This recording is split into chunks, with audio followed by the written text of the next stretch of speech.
The man didn't even look back. Arthur Beaumont set Elizabeth Carter's worn suitcase on the platform of Red Hollow's train station, placed her baby's blanket on top of it, and walked away without a word, without a glance, without the smallest hesitation, as if he were setting down a sack of grain he'd decided wasn't worth hauling anymore. Elizabeth stood there with 5-month-old Clara pressed against her chest, her heart still trying to understand what her eyes had just seen. The train behind her hissed and groaned. The platform emptied. And when she finally turned to look for Arthur Beaumont in the crowd, he was simply gone. She had traveled 900 miles for this moment. If you've ever stood somewhere unfamiliar with nothing left to hold on to except the child in your arms, you already know what Elizabeth felt in those first few seconds. And if you haven't asked yourself honestly, what would you do? If this story already has your attention, stay with us. Subscribe to the channel so you don't miss what happens next, because this valley has more secrets than one woman and one ledger can hold. Hit the like button and drop a comment telling us the city and country where you're watching. We want to see how far Elizabeth's story travels. Now let's go back to that train platform where a woman with a baby, a suitcase, and no plan is about to become the most dangerous person in Red Hollow, Wyoming. The station agent barely looked up when Elizabeth approached his window. He was a compact, unhappy man with ink-stained fingers and the particular squint of someone who had seen too many strangers arrive on that platform and decided long ago that none of them were his problem. "Excuse me," Elizabeth said. Her voice came out steadier than she expected. "I'm looking for Arthur Beaumont. He was supposed to meet me here. We had an arrangement." The agent glanced at her, then at Clara, who was beginning to fuss against Elizabeth's collarbone, then back at his paperwork, Beaumont. He turned the name over like a stone he wasn't sure he wanted to flip. "Fella about 40, light brown coat, silver watch chain?" "Yes." Elizabeth's grip on Clara tightened without her meaning it to. "Saw him yesterday. Left on the morning eastbound." He picked up his pen again. Didn't mention waiting on anyone. The morning eastbound. He had left before she even arrived. Elizabeth stood there for a moment, processing that, while Clara made a small, urgent sound that meant she was hungry and had now been patient long enough. "Is there a hotel in town?" Elizabeth asked. "Hartwell's." He didn't look up. 2 blocks north. "It's not fancy, thank you." She picked up her suitcase with her free arm. It was heavier than it should have been for how little it contained, and walked off the platform into Red Hollow for the first time. The town wasn't what she'd imagined. She wasn't sure what she had imagined. Exactly. Something with more promise, maybe. What she saw instead was a main street that had clearly once had larger ambitions than it currently possessed. A feed store, a dry goods shop, a small bank with a painted facade that was starting to peel at the corners, a saloon that opened early. The street was dry and warm and smelled faintly of horses. Women in practical dresses moved between the shops with the brisk efficiency of people who had somewhere to be. No one paid Elizabeth any particular attention. That was both a relief and its own small wound, the complete absence of curiosity, as though a woman arriving alone with an infant and a suitcase was too ordinary to warrant a second glance. She found Hartwell's easily enough. It was a 2-story building of uncertain age, run by a woman named Dora Hartwell, who had the manner of someone who had heard every story at least twice and reserved judgment as a matter of policy.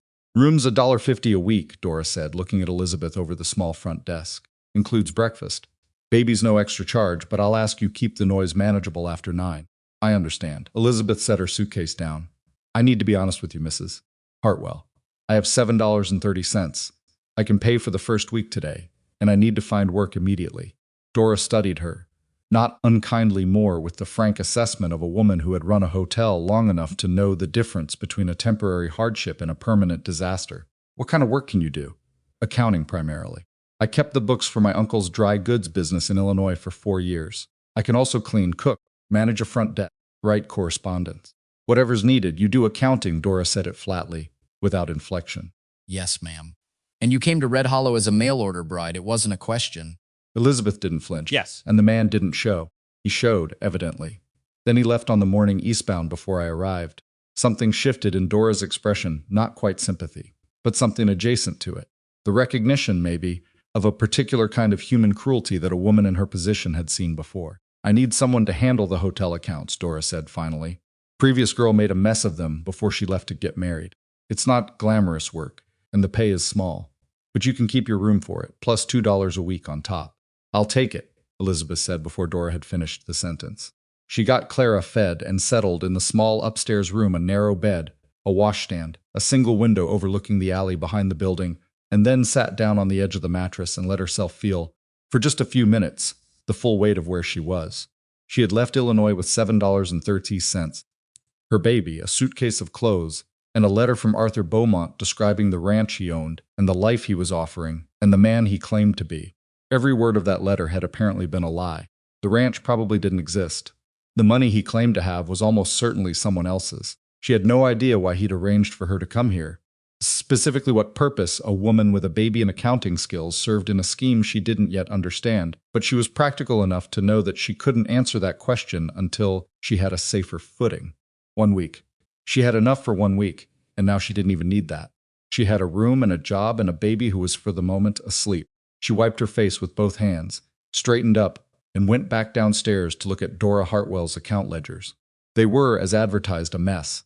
The previous girl had been thorough enough in recording individual transactions, but had no apparent understanding of how a ledger was supposed to balance, with the result that 3 months of accounts were accurate in their details and completely incomprehensible in their totals. Elizabeth sat at the small desk behind the front counter, while Clara slept upstairs and began the slow, satisfying work of untangling someone else's numbers. By the time Dora brought her a cup of coffee at mid-morning, Elizabeth had already identified the 2 core errors that were causing the imbalance, and was well into the work of correcting them. Dora set the coffee down and looked at the ledger for a moment. "You actually do know what you're doing," she said. "I told you I did. People tell me a lot of things." Dora pulled up a stool and sat down across the desk. "Where are you from originally?" "Decatur, Illinois. My mother died when I was 14. I went to work for my uncle shortly after." "The baby's father?" Elizabeth looked up from the ledger. She'd been expecting the question. People always asked, one way or another. "Gone," she said. "Not dead, just gone. He didn't want the responsibility. I decided I'd rather figure things out alone than spend my life waiting for someone who'd already decided to leave." Dora nodded slowly, as if that answer confirmed something she'd already suspected. "And you thought a mail order arrangement was the solution?" "I thought it was a practical one. I read his letter carefully. He described the ranch in detail, the acreage, the cattle count, the house layout. He had specific answers to every question I wrote him. It wasn't the letter of a man making things up." "No," Dora said. "It wouldn't be. Beaumont's been in Red Hollow before. He knows the ranches here well enough to describe them." Elizabeth set down her pen. "He's been here a few times over the past year. Came in with Victor Hicks's supply outfit, far as I could tell. Did some business, left." Dora's voice was measured, like she was being careful about what she committed to. "Hicks runs a supply company out of the east end of town. Does business with most of the ranches in the valley. Big operation." "And Beaumont worked for him?" "I couldn't say for certain what the arrangement was." Dora stood up, smoothing her apron. "I'm just telling you what I observed. Red Hollow's a small town. People notice things." She left Elizabeth with that, and Elizabeth sat for a moment with her coffee growing cold in her hand, turning the information over. Beaumont and Hicks, a supply company that did business with the local ranches, and a man who arranged to bring a woman with accounting skills to this particular valley, then vanished before she arrived. She picked up her pen and went back to the ledger. She lasted 3 weeks at Hartwell's, which was 3 weeks longer than most people would have expected. She cleared the account's backlog, set up a new ledger system that Dora could manage herself, wrote 2 months of overdue correspondence to suppliers, and organized the guest register going back to January. She was useful, and Dora paid her with punctual fairness.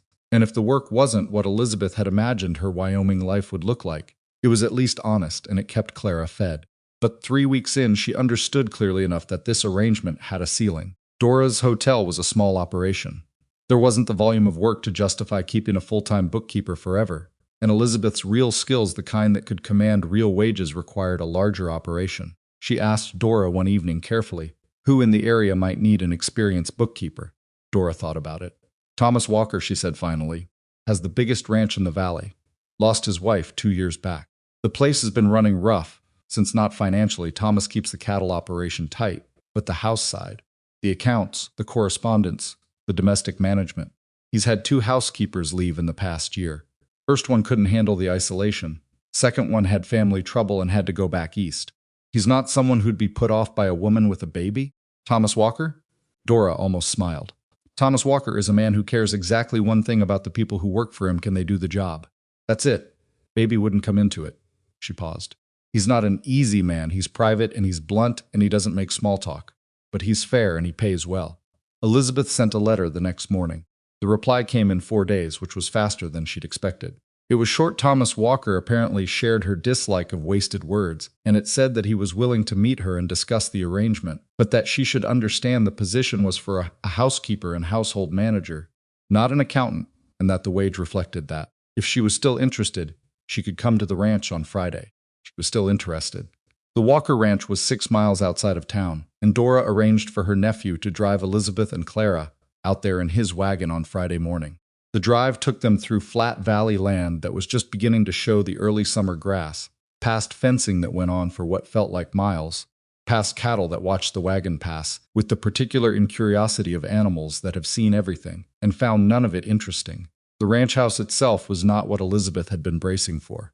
She'd half expected something, imposing the way people in town talked about Thomas Walker. You might have pictured a house to match the reputation. What she found instead was a large, well-built structure that had clearly once been carefully maintained and was now in the particular state of quiet deterioration that happens not from neglect, but from the absence of attention over time. The porch boards were solid but unpainted. The kitchen garden was overgrown but not dead. The window curtains were practical but not clean. Thomas Walker met her at the porch steps. He was not what she'd expected either. People in town had painted him, in their various ways, as formidable a big rancher, a powerful man, someone you didn't cross. What she saw was a man in his mid-40s who looked tired in a way that sleep probably didn't fix, who had the hands of someone who worked hard and the eyes of someone who'd learned to be careful about trusting people. He was tall and lean, and his coat was clean but not new, and he looked at her with an expression that was almost aggressively neutral. She had the immediate sense that he was working hard not to form an opinion before he had reason to. "Mrs. Carter," he said. "Mr. Walker." She'd decided on the way out not to volunteer the details of her situation unless he asked. If he'd heard the story already, and in Red Hollow, he probably had, that was one thing. But she wasn't going to lead with it. "Come in," he said. "I'll show you the place." He walked her through the house with the efficiency of a man who didn't particularly enjoy giving tours. The kitchen was large and functional. The parlor had furniture that had once been good quality and still was under the dust. The office, a small room off the main hallway, had a desk with papers stacked on it in a way that suggested an organizational system that had at some point broken down entirely. A set of ledgers sat on the corner of the desk, closed, with a leather strap around them. "I manage the cattle accounts myself," he said, nodding at the ledgers. "The household side, purchasing, wages for the ranch hands, correspondence with suppliers. That's where things have gotten behind." "How far behind?" He looked at her. "About 8 months." Elizabeth did not allow herself to react visibly to that. 8 months of household accounts unreconciled on a ranch. This size was a significant problem, not ruinous, if the cattle side was solid, but the kind of thing that could hide expensive errors for a long time. "I can address that," she said. "You've done this kind of work before. 4 years in a dry goods business in Illinois. Full accounts management, purchasing, payroll, supplier correspondence, inventory tracking. Not a ranch." "No. But numbers don't change based on what the business sells. The principles are the same." He was quiet for a moment. Clara, who had been patient and quiet throughout the tour, chose this moment to make her presence known with a small vociferous complaint about being held still for too long. Thomas Walker looked at the baby. His expression did something complicated that Elizabeth couldn't read entirely. "How old?" he said. 5 months. He nodded once as if that answered a question he hadn't actually asked. "She'll need a place to sleep.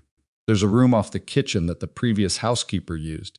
Has a good crib in it belonged." He stopped. "It's available. It belonged to someone who was gone now." Elizabeth heard that clearly enough without needing the sentence completed. "The wage I mentioned in my letter," he said. "Room and board on top of it for both of you." "I accept," Elizabeth said. He looked at her for a moment with the expression of a man who wasn't used to things being settled that quickly. "You don't want to discuss terms?" "The terms are fair. I need the work. You need someone who can actually do it." She met his gaze directly. "I don't see what there is to discuss." Something shifted in his face, not quite a smile, but the distant cousin of one. "All right then," he said. "You can start Monday." She started Monday. By Tuesday, she understood that the household accounts were worse than 8 months behind. There were entries missing from nearly a year ago that should have been there, supplier invoices that didn't match what was actually being paid, a pattern of small discrepancies that individually meant nothing, but collectively suggested something was wrong with the pricing she was seeing. She didn't say anything about it yet. She was new, and she was careful, and she'd learned enough in 4 years of keeping books to know that what looks like fraud sometimes turns out to be sloppiness, and what looks like sloppiness sometimes turns out to be fraud, and the only way to tell the difference is to have enough data to be certain before you open your mouth. So she worked. She was up before dawn to manage the morning, Clara in the small room off the kitchen where she could hear her. The ranch hands coming in for breakfast at 6, there were 4 of them. A crew that operated with the practiced efficiency of men who'd been working together long enough to have stopped needing to talk about most things. They were polite to Elizabeth in the careful way of men who weren't sure of the protocols in a situation like this and had decided that courtesy was the safest policy. Thomas ate at the ranch table with his men most mornings, which told her something about him. A certain kind of rancher would eat separately, keep the hierarchy visible in every small ritual. Thomas Walker ate the same food, at the same table, and the dynamic in the room was less that of an employer and his workers and more that of a man, and the people he trusted to help him run something he cared about. He didn't talk much at breakfast, nobody did. But Elizabeth noticed, over those first 2 weeks, that the quality of his silence varied. There were mornings when it was simply the quiet of a man who didn't have anything to say yet, and other mornings when it had a weight to it, a careful quality as if he was thinking through something he hadn't resolved. On the 15th day, she found the first real proof of what she'd been suspecting. It was in the supply invoices from Ricks's company, the ones covering the 8-month gap in the accounts. She'd been entering them one by one into the new ledger system she was building, cross-referencing them against the actual delivery records that the ranch hands kept in a separate log. And there it was, a systematic difference between what was invoiced and what the market price for those goods should have been. Not enormous individually. 10% on feed, 12% on lumber, 15% on certain hardware. But consistent, month after month, and the invoices went back further than 8 months. She found older files in a box in the storage room, and the pattern went back nearly 2 years. She sat at the desk in the small office with Clara sleeping in the next room, and the afternoon light coming through the window, and did the arithmetic. Over 2 years, at the ranches in this valley, and Ricks's company supplied most of them, the inflated pricing would have extracted enormous amounts from operations that were already running on the margins that ranching in Wyoming required. And then she thought about Arthur Beaumont, who had worked for Victor Ricks's supply outfit and had arranged for a woman with accounting skills to come to Red Hollow, then disappeared before she arrived.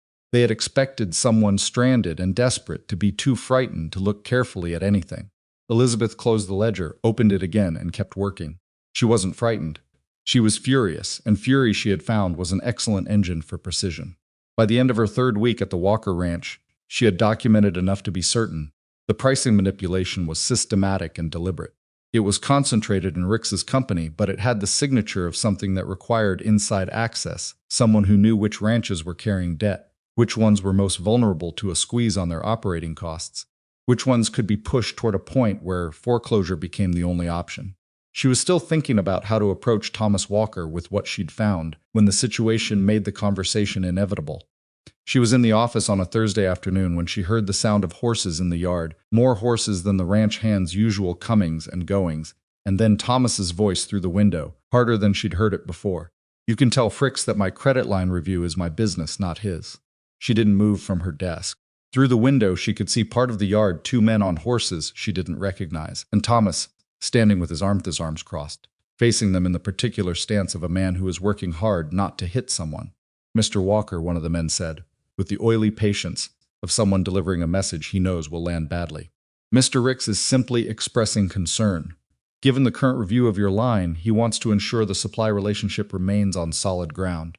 "The supply relationship," Thomas said, "is fine. My credit line is being reviewed because someone submitted a complaint to the bank, and I'd like to know who."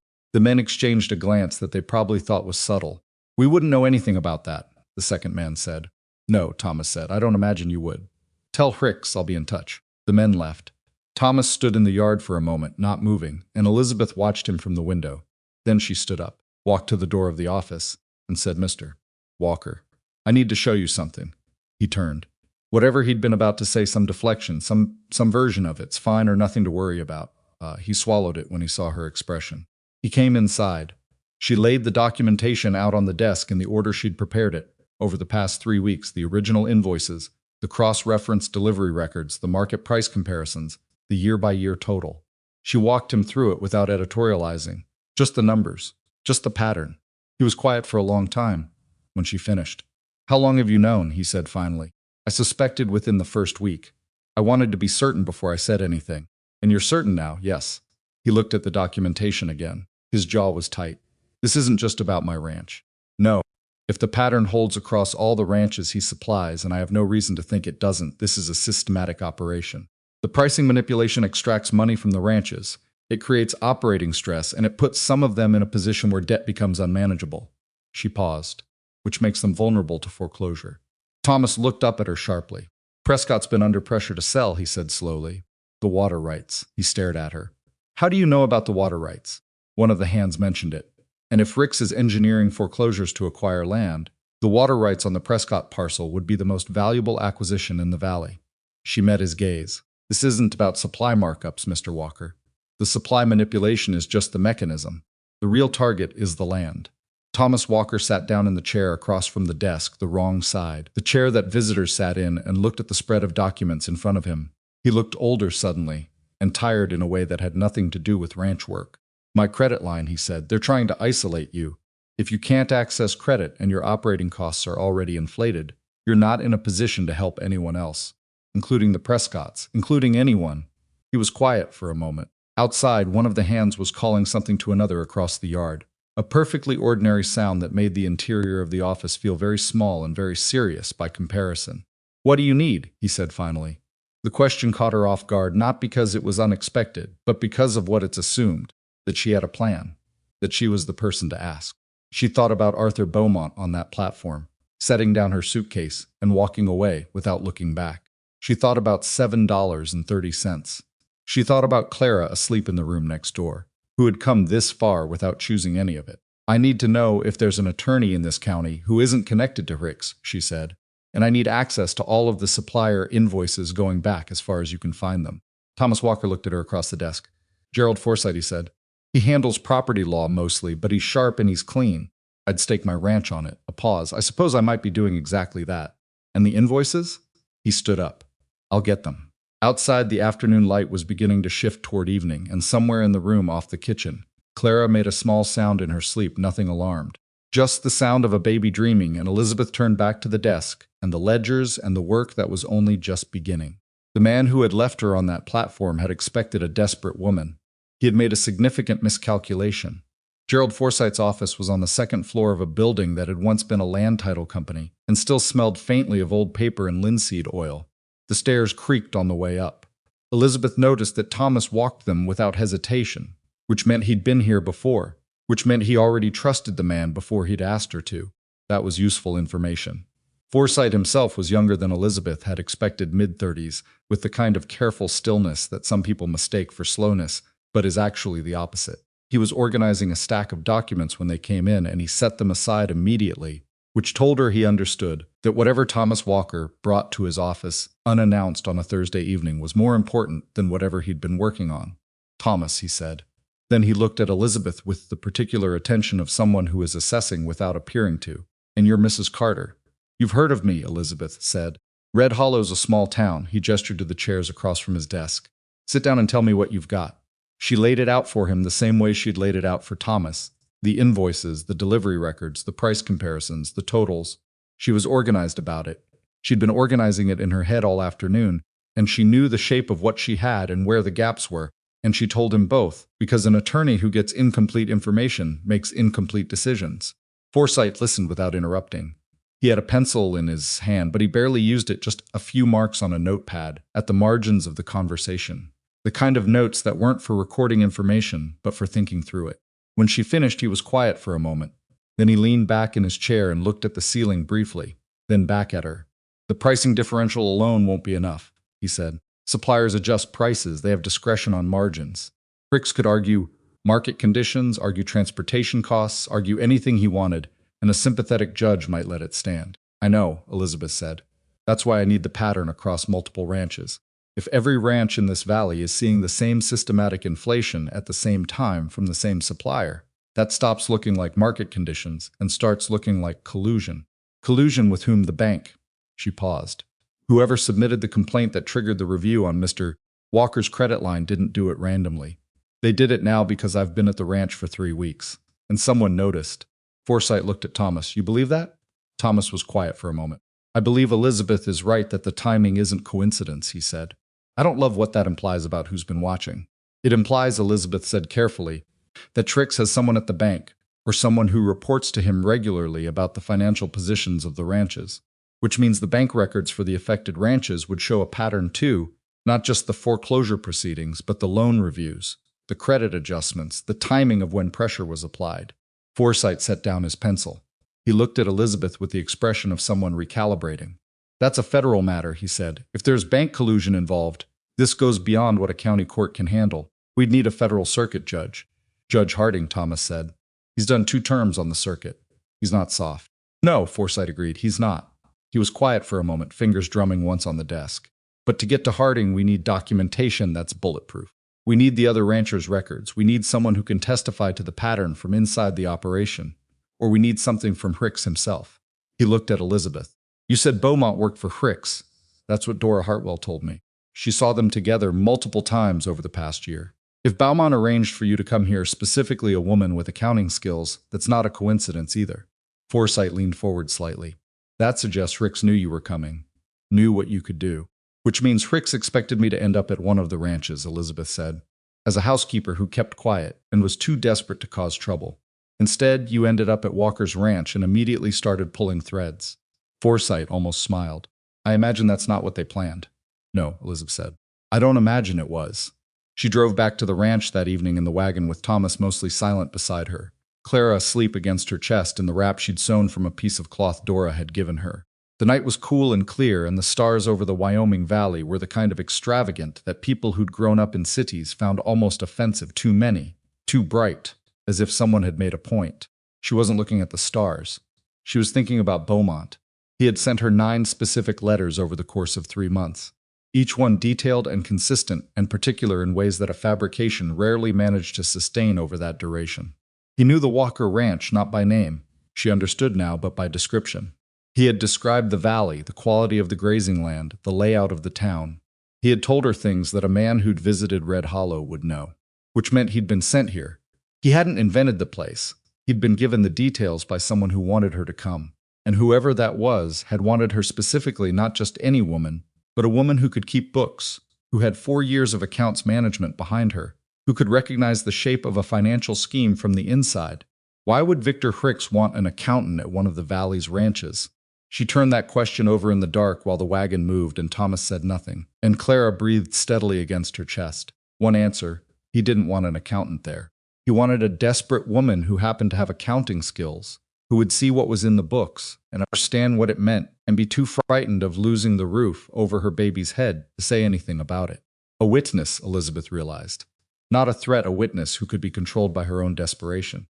Someone who could, if it ever became necessary, testify that the accounts looked clean to her. A woman with skills and apparent legitimacy, whose presence at the ranch would make everything look above board. The plan had been elegant in a cold way, and it had come completely apart the moment Elizabeth decided that survival and silence were not the same thing. Thomas spoke without looking at her. You're thinking hard about something. Beaumont, she said. Why they sent me specifically. A pause, and I think they wanted someone who could read the books and not report it. Controlled by circumstances. They needed a credible witness, someone who could say she'd reviewed the accounts and found nothing wrong, someone whose desperation would keep her quiet. Thomas was silent for long enough that she thought he might not respond. Then that's a cold kind of plan. Yes, they underestimated you. Elizabeth looked out at the dark valley moving past them, the shapes of distant hills against the stars. They underestimated what it means to have nothing left to lose except one thing, she said.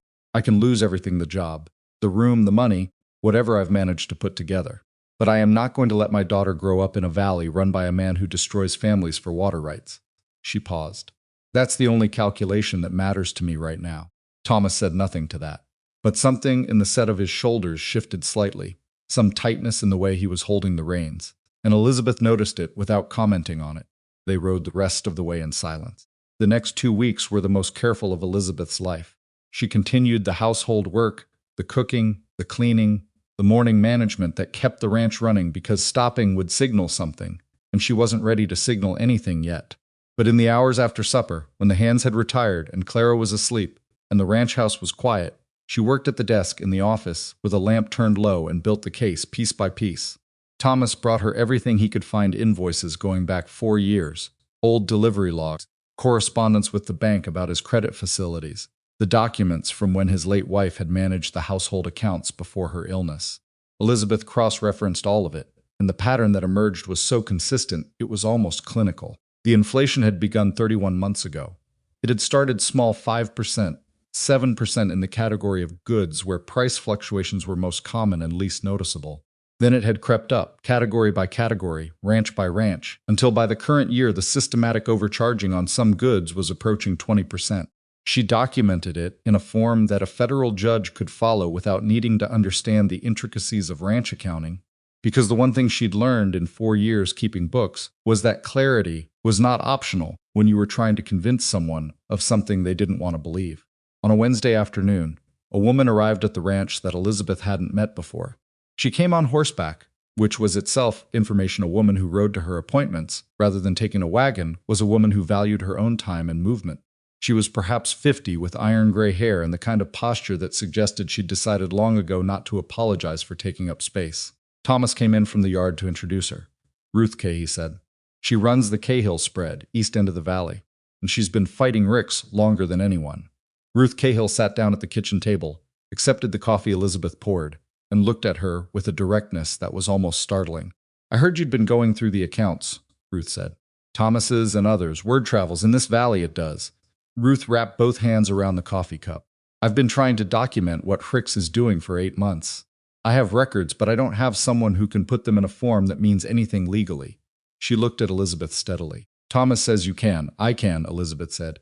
You're not afraid of what that means, what Ricks does to people who cause him problems. Elizabeth thought about that for a moment, the honest version of the answer, not the brave version.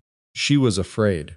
She was afraid in the way you are when you understand clearly what you're doing and why it's dangerous, and you do it anyway because the alternative is worse. That kind of fear is different from the kind that stops you. It's more like a companion you've decided to bring along. I'm afraid, she said, but my daughter needs to grow up somewhere, and I'd like it to be a valley that isn't run by Victor Ricks. Ruth looked at her for a long moment. Then she nodded once, with a finality that felt like a decision being made about something larger than the conversation. All right, Ruth said. I'll bring you everything I have. Ruth Cahill's records were extensive and chaotic in the particular way of someone who had been gathering evidences alone, without legal guidance, over a long period of time, which meant they were valuable and nearly unusable in their current form. Elizabeth spent 3 days organizing them, working at the office desk with Clara in a basket nearby, building the cross-ranch picture that Forsyth had said they needed. It was worse than she'd expected. 7 ranches in the valley had been systematically overcharged. 2 of them were in foreclosure proceedings that had been initiated by the bank within the past 6 months. One, the Prescott Ranch, was not yet in foreclosure, but was under severe pressure to sell, specifically its eastern acreage, which contained the primary water rights for that section of the valley. If Ricks acquired those water rights, he would control the irrigation access for 5 of the 7 affected ranches. Not legally own them, necessarily, but control access, which in a drought year amounted to the same thing. The Prescott situation was the center of it. Everything else was pressure designed to isolate and weaken before the real acquisition. She took the completed documentation to Forsyth's office on a Friday afternoon, with Thomas and Ruth both present. She walked them through it the same way she had with Thomas and Forsyth, separately the numbers first, then the pattern, then what the pattern implied. When she finished, the room was quiet. Forsyth looked at the assembled documentation for a long time. He turned pages, he compared entries. He set things aside and picked them back up. This is enough to petition Judge Harding for an emergency review, he said finally. If we can get the hearing, the documentation supports a request to freeze the foreclosure actions while a federal investigation is conducted. How long for the hearing? Thomas asked. 2 weeks minimum. Could be 4. Prescott doesn't have 4 weeks, Ruth said. They've been told to sign the sale agreement by the end of the month, or the foreclosure filing goes in. Forsyth drummed his fingers once on the desk. Then we need to move faster than that. He looked at Elizabeth. You said Beaumont is the link between the scheme and whoever managed the implementation. If we could get Beaumont's testimony, Beaumont is gone, Elizabeth said. He left on the morning eastbound 3 weeks before I arrived. Gone doesn't mean unreachable. Forsyth made a note. A federal subpoena reaches a long way. There's something else, Elizabeth said. Everyone looked at her. She'd been thinking about how to say this for 2 days. She didn't have documentation for it. It was inference, built from the accumulated weight of everything she'd observed. But inference built on enough evidence eventually becomes something else. The overcharging on its own, even the bank pressure, it's sophisticated. It's planned over years. Someone designed this. She paused. Victor Ricks is a supply company operator. He's capable and he's corrupt, but what I'm looking at in these records required someone who understood the legal mechanisms of foreclosure, the specific vulnerabilities in the credit facilities of these particular ranches, the exact sequence of pressure that would produce a sale rather than a fight. She laid her hands flat on the desk. Rix isn't running this alone. He has someone advising him. Someone with legal knowledge and access to the financial information of the ranches before any of this began. Forsyth was very still. Someone inside the bank, Thomas said slowly. We're advising the bank, Elizabeth said. Someone who had access to the loan files of all 7 affected ranches. That's how they knew which ones were vulnerable, which ones to target first, what level of pressure to apply and when. Ruth made a sound that wasn't quite a word. If that's right, Forsyth said, then the documentation we have is enough to start the federal process, but it's not enough to surface the full scheme. We need something from inside Rix's operation. He looked at Elizabeth. You said Beaumont was supposed to give them a controlled witness at Walker's ranch, which means Rix expected that someone at that ranch would eventually see what you've seen, and they'd have documentation ready to counter it, Elizabeth said. A version of the accounts that explains everything away, which means Rix has a second set of books, she paused, a private ledger. Something he keeps separately from the official accounts that shows the real structure of the arrangement. And if we could get that, it would show everything. The mechanism, the participants, the bank contact, the target timeline. Elizabeth looked at Forsyth. It would be enough to take to a federal prosecutor, not just a judge. The room was quiet again. Outside, the main street of Red Hollow was going about its afternoon business, with complete indifference to the conversation happening on the second floor of the former land title company. So we need 2 things simultaneously, Forsyth said. The federal petition to freeze the Prescott situation before the end of the month, and access to Rix's private ledger. Yes, Elizabeth said. The petition I can file this week, if you're willing to put your name on the documentation as the originating source. He looked at her steadily. That will make you visible. Rix will know who put this together. Elizabeth thought about that for exactly as long as it deserved. Then file it. She was visible 3 days later. She didn't know exactly how the information traveled, whether someone at the courthouse talked, or whether Forsyth's petition reached someone connected to Rix's network before it reached Judge Harding's clerk. But on a Tuesday morning, she came out of the ranch house with a basket of laundry and found 2 men she didn't recognize standing near the gate. They weren't doing anything threatening. They were just standing there, watching the house. She went back inside, set down the laundry, and told Thomas. He went to the window and looked. His jaw tightened in a way she'd come to recognize. I'll have one of the hands. Don't, Elizabeth said. If they're here to see whether I'm frightened, sending someone out to confront them tells them I am. Let them watch. She paused. How long until Forsyth hears back from Judge Harding's clerk? He said he'd send word by Friday. Then we wait until Friday. Thomas looked at her. You're not scared, I told you. I'm scared, I'm doing it anyway. She picked the laundry back up. There's a difference. The men were gone by afternoon. But that evening, one of the ranch hands, a quiet young man named Silas, who had been at the Walker property for 2 years and who Elizabeth had found to be reliably observant, came to the kitchen door and said, with the uncomfortable manner of someone delivering information they'd rather not have, that he'd heard in town that afternoon that Rix had called in a supply debt from the Prescott family. Immediate payment required. The amount was large enough that the Prescotts couldn't meet it without selling something. It was a move designed to compress the timeline, force the sale before the federal petition could have any effect. Elizabeth sat at the kitchen table after Silas left and thought. Clara was asleep. The kitchen was quiet. Thomas was in the yard. She thought about the private ledger. Rix kept it somewhere not in his main office. That would be too obvious and too vulnerable. Somewhere accessible to him, but not to the general flow of his business operation. His home, possibly. Or a separate room in the supply company building that wasn't part of the regular office space. But she couldn't get to it herself. She had no access, no connection to Rix's operation, no reason to be anywhere near his building. Beaumont did. Beaumont, who had implemented Rix's plan on the ground. Beaumont, who had recruited her specifically, who had spent 3 months writing her letters, detailed enough that he must have been working from specific knowledge of the valley. Beaumont, who had been trusted enough to manage the delicate process of bringing a controlled witness to the right ranch. If there was a private ledger, Beaumont knew about it. He might even know where it was. The question was where Beaumont was now. She was still sitting at the table when Thomas came in from the yard, stopped when he saw her expression, and said, "What is it?" "I need to find Beaumont," she said. He pulled out the chair across from her and sat down. "He's somewhere east of here. Last I heard, he wasn't making himself easy to locate." "He's not making himself easy to locate because he knows what he did," Elizabeth said. "Which means he knows that I know. Which means he's been watching to see whether this blows up into something he needs to be worried about." She looked at Thomas. If Rix is applying pressure to the Prescotts directly, Beaumont knows about it. He's still connected to the operation. You think he's not as gone as he appears. I think a man who spent 3 months carefully arranging my arrival in this valley doesn't simply disappear because the plan went wrong. He stays close enough to manage the fallout. She paused. He's somewhere between Red Hollow and the next town east. Cheyenne? Maybe Laramie. Somewhere he can get information without being in the middle of it. Thomas was quiet, studying her. You want to draw him out? I want to contact him directly. Not a confrontation, a conversation. She met Thomas's eyes. He recruited me because he thought I was desperate enough to be controlled. I want him to think that's still true, that I'm frightened, that I've found something I shouldn't have, and that I want out, but I need something from him first to protect myself. You'd be walking into that alone. You could be nearby. Thomas looked at the table for a moment.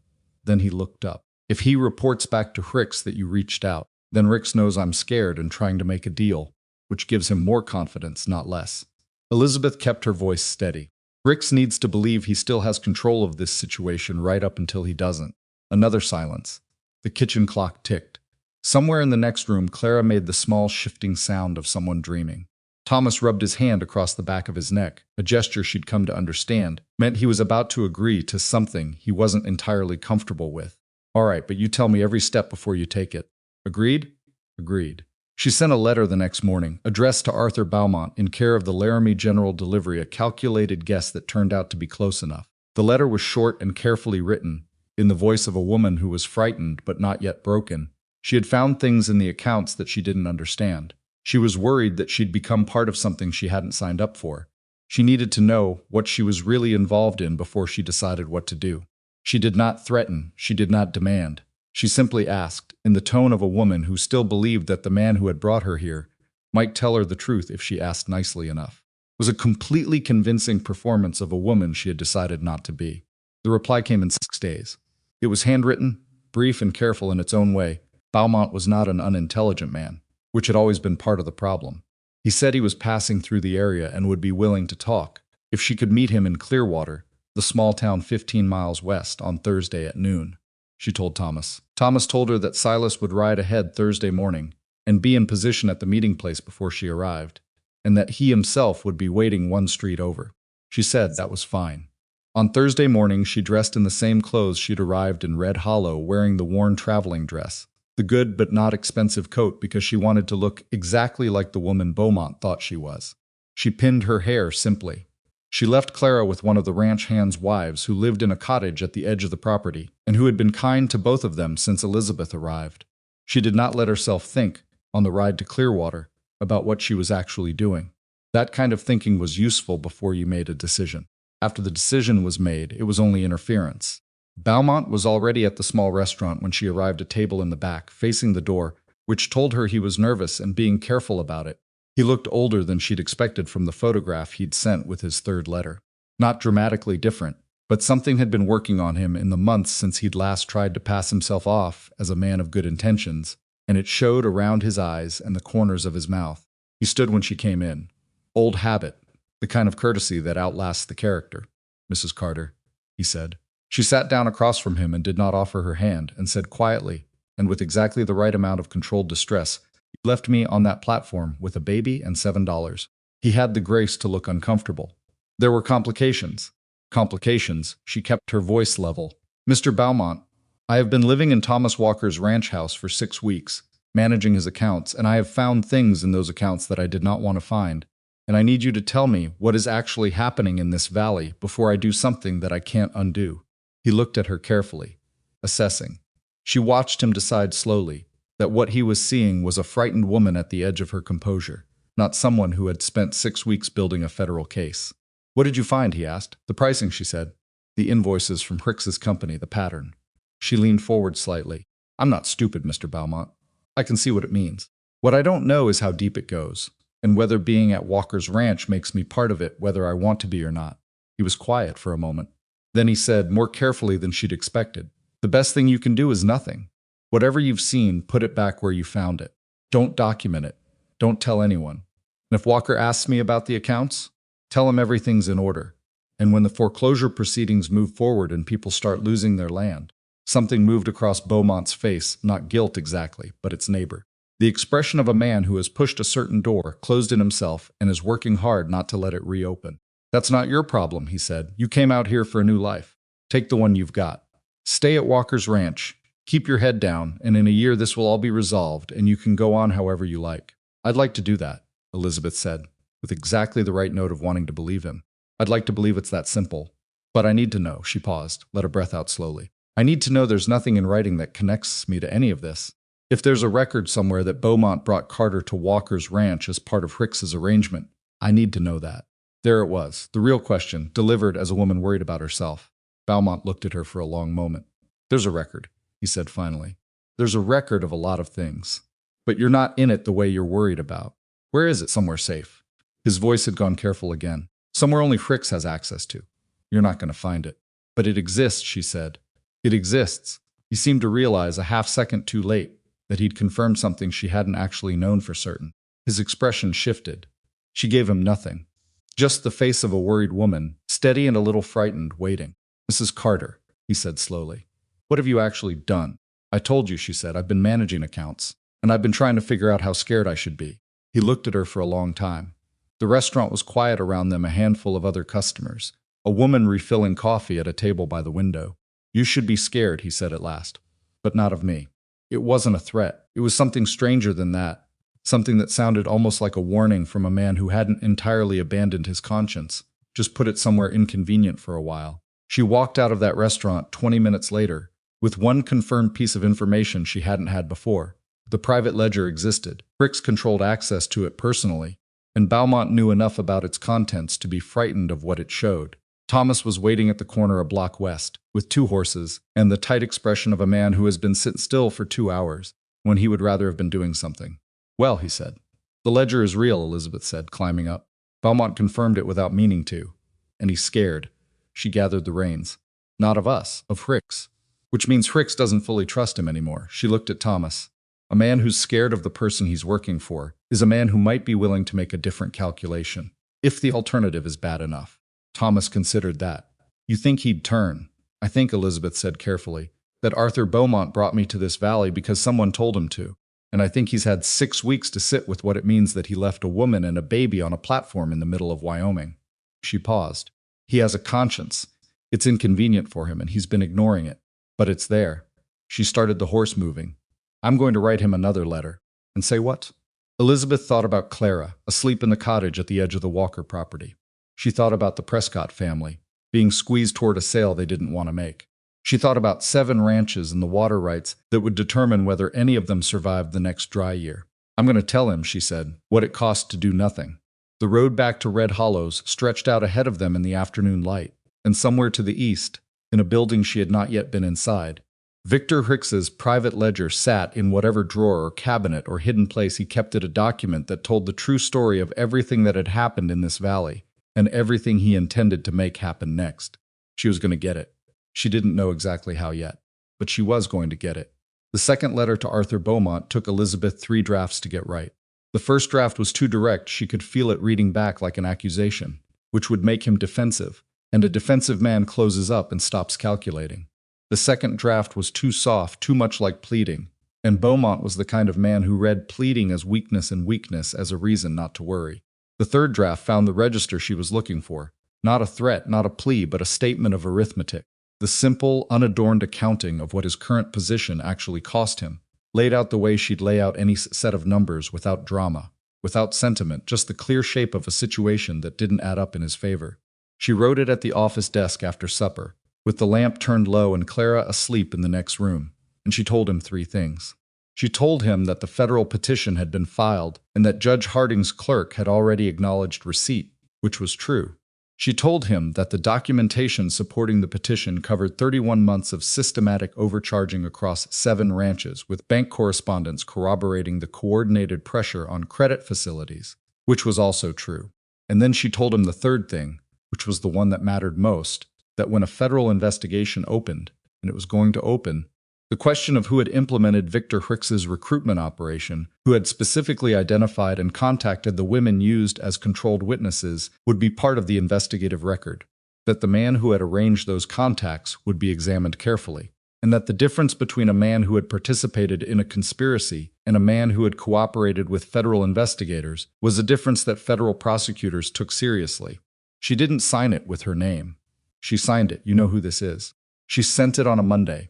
By Wednesday, she was beginning to wonder if she'd miscalculated, if Beaumont had taken the letter as the threat she'd tried not to make it and gone to Hicks with it. By Thursday, she was watching the road from the rancher's house window more than she should have been. Thomas noticed and didn't say anything, which was its own kind of steadiness that she was grateful for. The reply came Friday afternoon, delivered not by post, but by a boy she didn't recognize, maybe 14, with the dusty look of someone who had ridden a distance and was eager to be paid and gone. He handed her an envelope and left before she could ask him anything about where he'd come from. The note inside was 4 sentences. I know what I did. I know what it cost you. I have what you need. Tell me when and where. She read it twice, then she folded it carefully and put it in the pocket of her apron and went to find Thomas. He was in the barn working on a piece of harness that had been giving trouble, and he looked up when she came in and read her expression before she'd said a word. He answered. Thomas said, he has the ledger or access to it. She handed him the note. He read it, slower than she had, with the careful quality of a man who was used to documents that tried to say more than they committed to. Then he handed it back. What you need could mean anything, he said. It could, but he said, I know what I did. That's not a man who's still pretending he was just a business associate. Elizabeth put the note back in her pocket. He's made a decision. He's just waiting to see what it gets him. Which is probably what everyone who cooperates with a federal investigation wants. Some distance between himself and the worst of it. She paused. I'm not a prosecutor. I can't offer him anything official. But I can tell Forsyth, and Forsyth can communicate something informal to the federal side when the case moves forward. Thomas turned the piece of harness over in his hands without looking at it. You trust that he's not going straight to Rick's with this?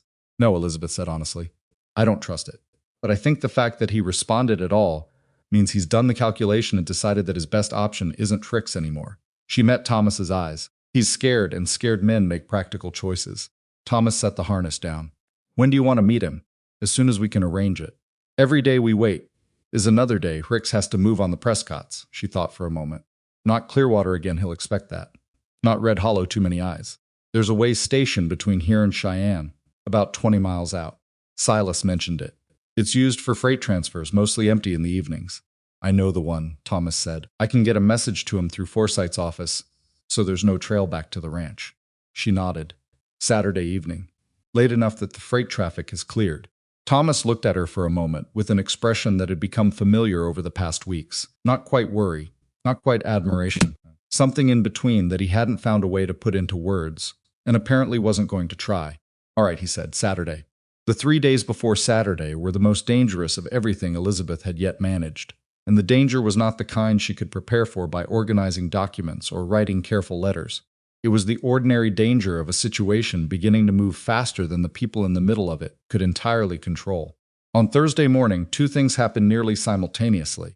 The first was that Forsyth sent word that Judge Harding's clerk had scheduled a preliminary review of the federal petition for the following week earlier than any of them had expected, which meant either that Harding's schedule had opened unexpectedly or that the documentation had caught the clerk's attention in a way that moved it up the priority list. Either way, it was good news, and Elizabeth received it with the careful restraint of someone who had learned not to celebrate things that hadn't happened yet. The second thing was that Victor Hicks came to the Walker Ranch himself.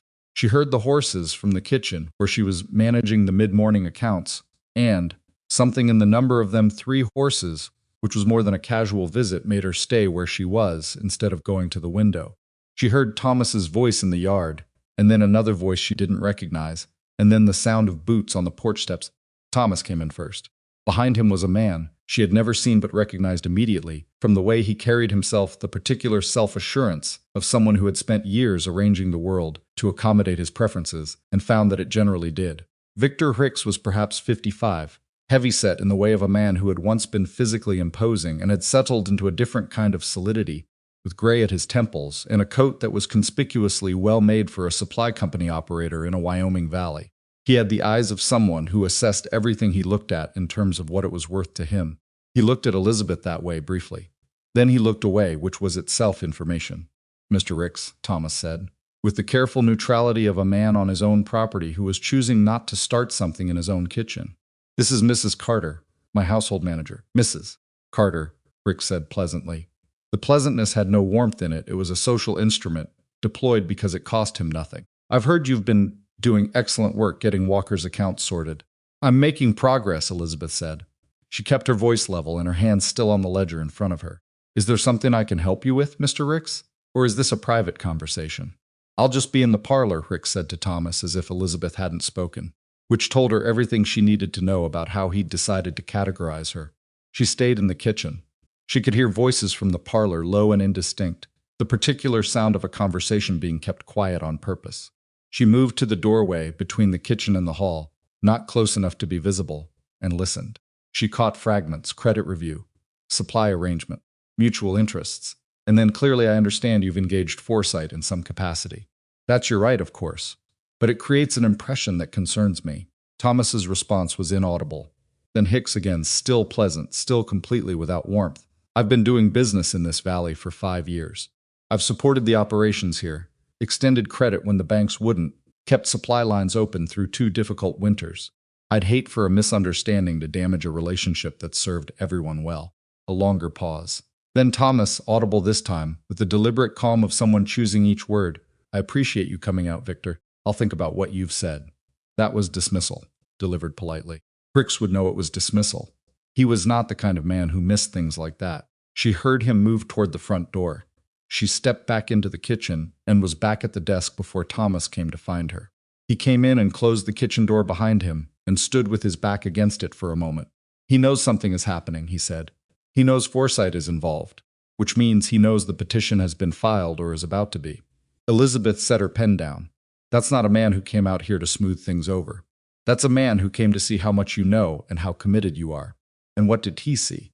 A rancher who was polite and non-committal. She looked at Thomas, which he'll interpret one of 2 ways. Either you're uncertain enough to be managed, or you're too far committed to be brought back. Knowing what he knows about your credit review, he's probably hoping it's the first one. She paused. He'll also have noticed me. He barely looked at you. That's how he noticed me. She met Thomas's gaze. A man like Ricks looks carefully at everything in a room that matters. He dismissed me immediately and obviously. That means he already knows who I am and what I've been doing, and he decides that the best strategy was to make it clear he doesn't find me concerning. She let that sit for a moment, which means he does find me concerning, and he's decided that the appearance of not being threatened is worth more than whatever he'd get from being openly hostile. Thomas was quiet for a moment, working through that. It also means he might move faster than we expected. Yes, Elizabeth said. Saturday is too far away. I need to get word to Beaumont today. Getting word to Beaumont today, it turned out, required Ruth Cahill. Ruth arrived at the ranch that afternoon in response to a message Thomas had sent that morning about the Harding court date, and when Elizabeth explained what had changed Ricks's visit, the compressed timeline, the need to move the Beaumont meeting forward, Ruth listened with the focused attention of someone who had been waiting for a crisis to become concrete enough to act on. I know someone in Cheyenne, Ruth said. Former hand reliable. I can have a message there by tomorrow morning. Can he find Beaumont without going through Ricks's people? If Beaumont is in Cheyenne? Yes. Ruth looked at Elizabeth with the frank assessment she'd used since their first meeting. What do you need him to bring? The ledger, if he can get it. If he can't get the ledger, written testimony about its content, specific entries, specific dates, specific amounts. Enough that Foresight can use it to demonstrate to Harding that a physical document exists and where it might be found. Elizabeth paused. And I need to know who at the bank is connected to Ricks. Beaumont will know. You're asking a man who helped run this scheme to hand over the evidence that proves it, Ruth said. Not as an objection more, as someone accounting for the risk clearly. I'm asking a man who is scared of what happens to him when the federal investigation opens to make the calculation that cooperation is better than the alternative, Elizabeth said. He's already made part of that calculation. He just needs to finish it. Ruth looked at her for a long moment, then she stood up. I'll send the message tonight. She was as good as her word. The message went out that evening, and at 10 o'clock the next morning, Friday, one day before the original Saturday meeting, a reply came back through Ruth's contact in Cheyenne. Beaumont would meet at the way station that evening, not Saturday. Tonight, 2 hours after dark. Elizabeth spent the afternoon in a state of contained motion. There were things to do, practical things, and she did them all, with the focus of someone who understood that keeping her hands occupied was the only reliable alternative to sitting still and being afraid. She went through the documentation one more time, marking the entries she specifically needed Beaumont to confirm. She wrote a clean summary for Foresight of what she hoped to get from the meeting, so that if something went wrong, there would be a record of what she'd known and intended. She fed Clara at the normal time and put her down in the crib in the room off the kitchen and stood for a moment with her hand on the baby's back, feeling the steady rhythm of her breathing. 5 months old. Clara had been 5 months old when they arrived at that train platform. She was 7 months now and had begun to hold herself up and look around at the world with the focused curiosity of a person discovering that most things were more interesting than expected. She had started to recognize Thomas, which Elizabeth tried not to read too much into, and she had definitely recognized Silas's laugh, which she reacted to by laughing herself, which had made Silas look so genuinely startled and pleased that it had briefly lightened the atmosphere in the kitchen, despite everything. Elizabeth smoothed the blanket, straightened up, and went to get ready. The way station was exactly what Silas had described: a functional, unglamorous building used for freight transfers, with a main room that smelled of hay and machine oil, a few rough chairs, and the specific quality of emptiness that spaces have when they're normally busy and are temporarily not. Thomas and Silas were already there when Elizabeth arrived, which was the arrangement. Thomas had come ahead with Silas as agreed, and they were in position before Beaumont was due to arrive. Beaumont came 15 minutes after Elizabeth, alone, on a horse that had been ridden hard enough to suggest he'd been uncertain until the last minute about whether he was coming. He looked worse than he had in Clearwater. The something working on him that she'd noticed in his eyes and around his mouth had progressed in the weeks between meetings. He was a man who had made compromises for long enough that they had accumulated into a weight he was now visibly carrying, and the weight had gotten heavier recently. He stopped when he saw Thomas in the corner of the room. "I thought this was between us," he said to Elizabeth. "Thomas Walker's land is at stake in this," Elizabeth said. "He stays." Beaumont looked at Thomas for a moment, assessing. Thomas gave him nothing, just the steady, careful expression of a man who had decided to let Elizabeth manage this, and was trusting her judgment about it. Beaumont sat down. "All right," he said. "What do you want to know?" Elizabeth sat across from him. "The ledger, where is it?" "Rix keeps it at his house. Not the office, the house in a study on the second floor. He's the only one who accesses it directly." Beaumont's voice was flat, recitative, like a man getting through something unpleasant by moving quickly. "It's a gray ledger, about 3 inches thick. He calls it the arrangement book." "What's in it?" "Everything. Every ranch in the valley, their loan status, their debt ratios, their credit facility terms, correspondence with Edmund Reeves at the First Territorial Bank, including the specific requests to trigger the credit reviews, the projected acquisition timeline for the Prescott water rights." He paused. "And the recruitment records, including my contacts with you." There it was. Everything Forsyth had said they needed to take to a federal prosecutor rather than just a judge. "Reeves," Elizabeth said. "Edmund Reeves. He's the bank manager. He's been Hicks's contact at the bank for 3 years. The credit review complaints were filed by Reeves on Hicks's instruction.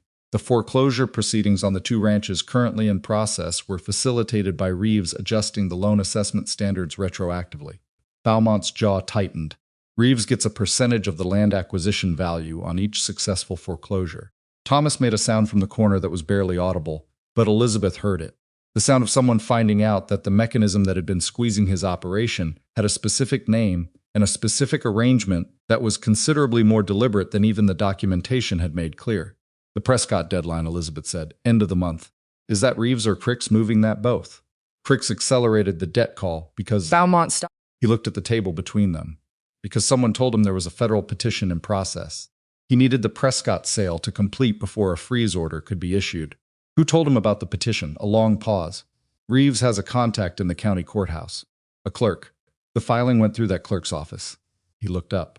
Rix knew about the petition within 12 hours of it being filed. Elizabeth absorbed this. A corrupted chain that went from Hicks to Reeves to a courthouse clerk, which meant any subsequent filing would be known to Hicks almost immediately.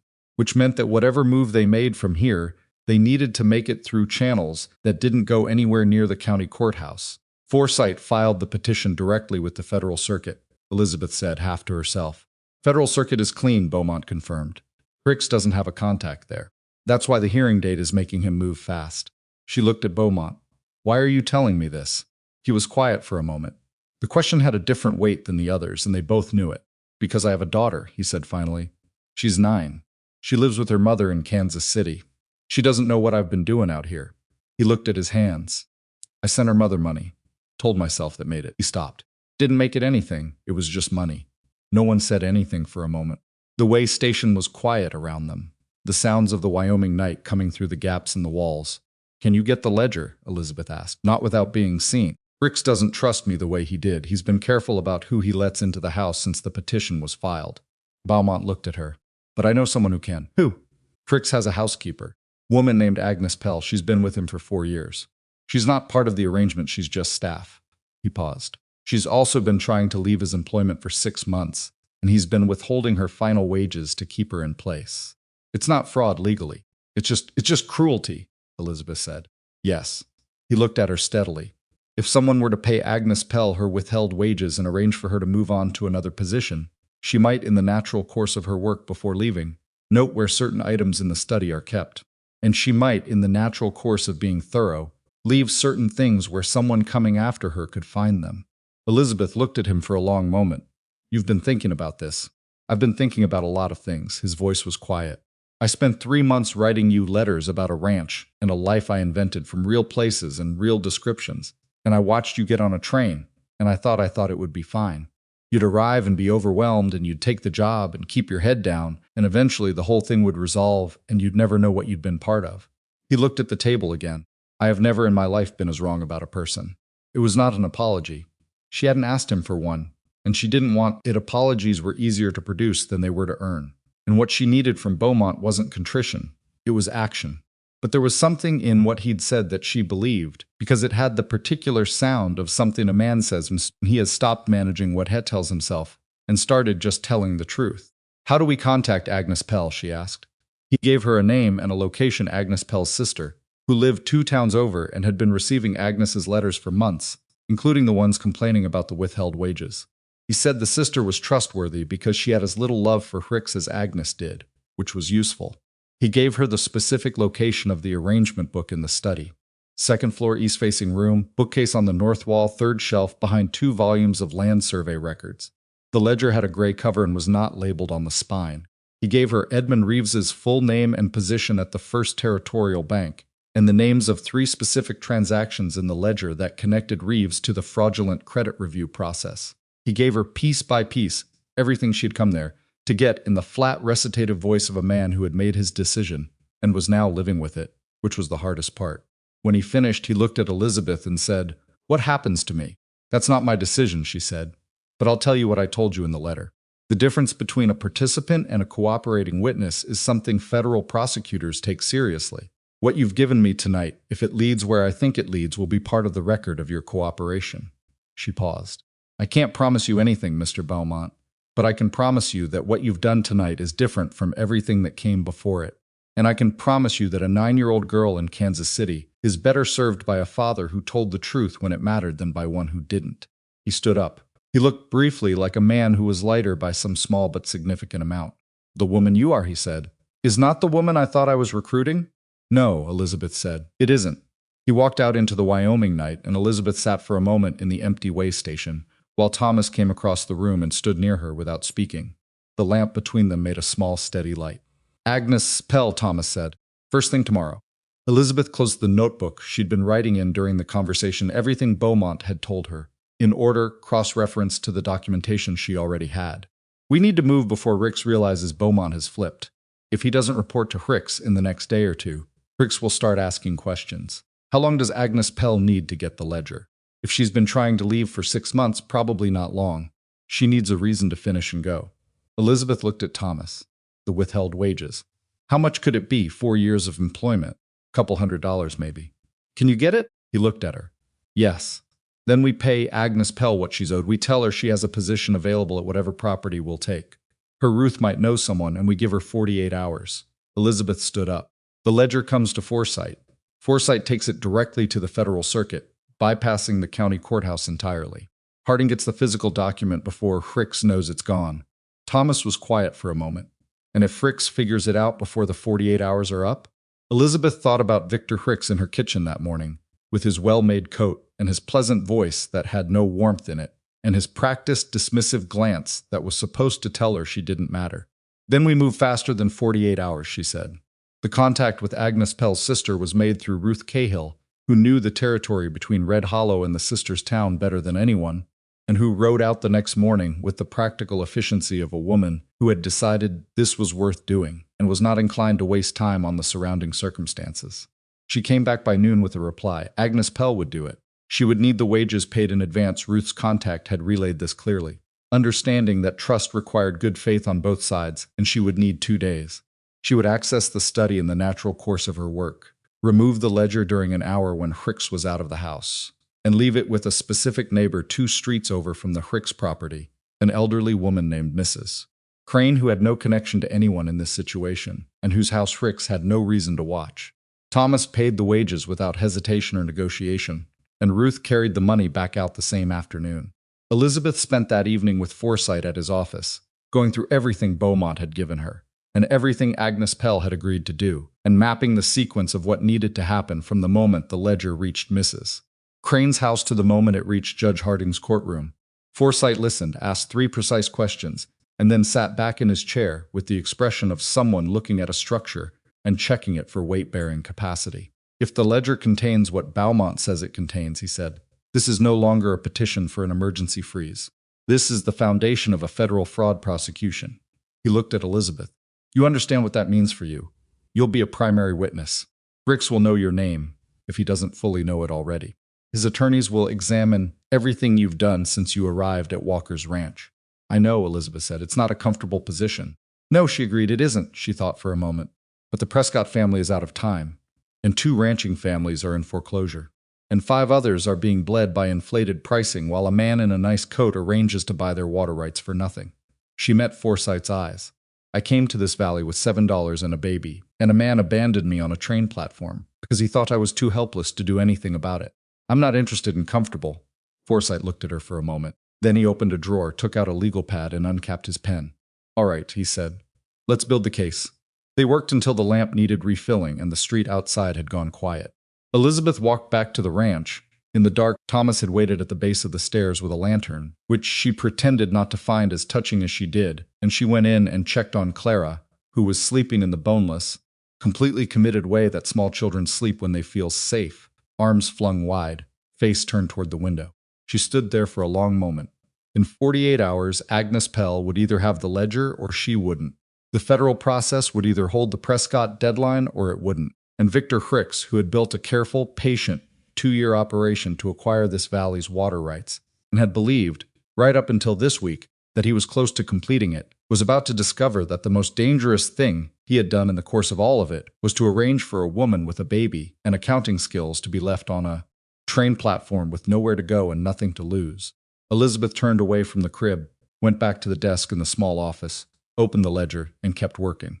She would sleep when this was done. The 48 hours were the longest Elizabeth had spent since the train platform. She knew, in the practical part of her mind, that she tried to keep running regardless of circumstances, that there was nothing to do but wait. Agnes Pell had her instructions, had her money, had the location of Mrs. Crane's house 2 streets over from Hicks's property. The plan was as solid as they could make it. Adding more people, more movement, more communication would only increase the number of ways it could unravel. The discipline of waiting was as important as everything that had come before it, and Elizabeth understood that in the same way she understood accounting principles not just as an idea, but as a thing that had to be actively maintained against the pressure of everything pulling the other direction. She managed the discipline badly. She woke at 5 on the first morning and lay still in the dark, listening to Clara breathe and running through every possible failure point in the plan until she had exhausted the exercise and gotten up to make coffee before the ranch hands were stirring. She reorganized the supply cupboards which didn't need reorganizing. She reconciled 3 months of purchasing records that were already reconciled. She was at the kitchen window when Silas came in for breakfast, and he looked at her with the cautious expression of someone deciding whether to say something, and then didn't, which was the right call. Thomas found her at the desk at mid-morning and simply put a cup of coffee beside her without comment, and then sat in the chair across the desk and picked up the day's mail, which needed sorting, and sorted it. They worked in silence for an hour, which was oddly steadying the presence of someone else in the room, doing something ordinary and necessary, without requiring anything from her. She'll have it by tonight, Thomas said, without looking up from the mail. You don't know that, Elizabeth said. No, but she's had 6 months of wanting to leave, and now she has a reason and the money to do it. That's a considerable amount of motivation. He set a letter aside. People move fast when they finally have what they needed to move. Elizabeth looked at him. He was still reading the mail, his attention on the page, as if this were a perfectly normal observation about a perfectly normal day. It was the kind of steadiness she'd been noticing in him for weeks, not the performative calm of a man pretending to be unaffected, but the genuine kind, the kind that comes from having survived enough difficulty, that the current difficulty, while real, Doesn't collapse the frame. She went back to her work. The morning passed. In the afternoon, Ruth Cahill arrived, which was not part of any plan and therefore briefly alarming, until Ruth came through the kitchen door and said, without preamble, that she'd heard from her contact in town that Edmund Reeves had left the First Territorial Bank before noon and had not returned, and that someone had seen his horse heading east on the main road. The room went quiet. He's running, Thomas said. Or Ricks told him to, Ruth said. If Ricks figured out that Beaumont talked. If Reeves runs, the case becomes harder to close, Elizabeth said. She was already thinking through the implications, organizing them the way she organized numbers by what they affected and in what order. Forsyth needs to know immediately. If there's a federal warrant possible for Reeves on the bank fraud, it needs to go through before he gets too far. How do we know there's enough for a warrant? Ruth asked. Beaumont named him specifically, named the transactions. If the information in the ledger supports what Beaumont described, and I have no reason to think it won't, then the Federal Circuit has enough for a warrant. Elizabeth stood up. But we need the ledger in Forsyth's hands today, not tomorrow. Today, Thomas was already on his feet. I'll ride to Forsyth now. You go to Mrs. Crane's house. Agnes Pell may not have delivered it yet. Then you wait at Mrs. Crane's house until she does. He was at the door, reaching for his coat. Ruth, can you stay with Clara? Ruth looked briefly startled. She was not, by any visible evidence, a woman who had spent a great deal of time with infants, but she said yes, without hesitating, which was exactly the kind of person she was. Elizabeth was on a horse and moving before she had time to fully process the fact that she was doing this alone, without Thomas or Silas nearby, because Thomas was needed at Forsyth's office, and Silas was in the east pasture, and there was no time to arrange anything more organized than this. She rode the 6 miles to Red Hollow at a pace that her horse managed without complaint, and she found Mrs. Crane's street and counted 2 streets over from the Crick's property line the way Beaumont had described, and she knocked at the door of a small, neat house with a kitchen garden that was considerably better maintained than the Walker ranches had been when she arrived.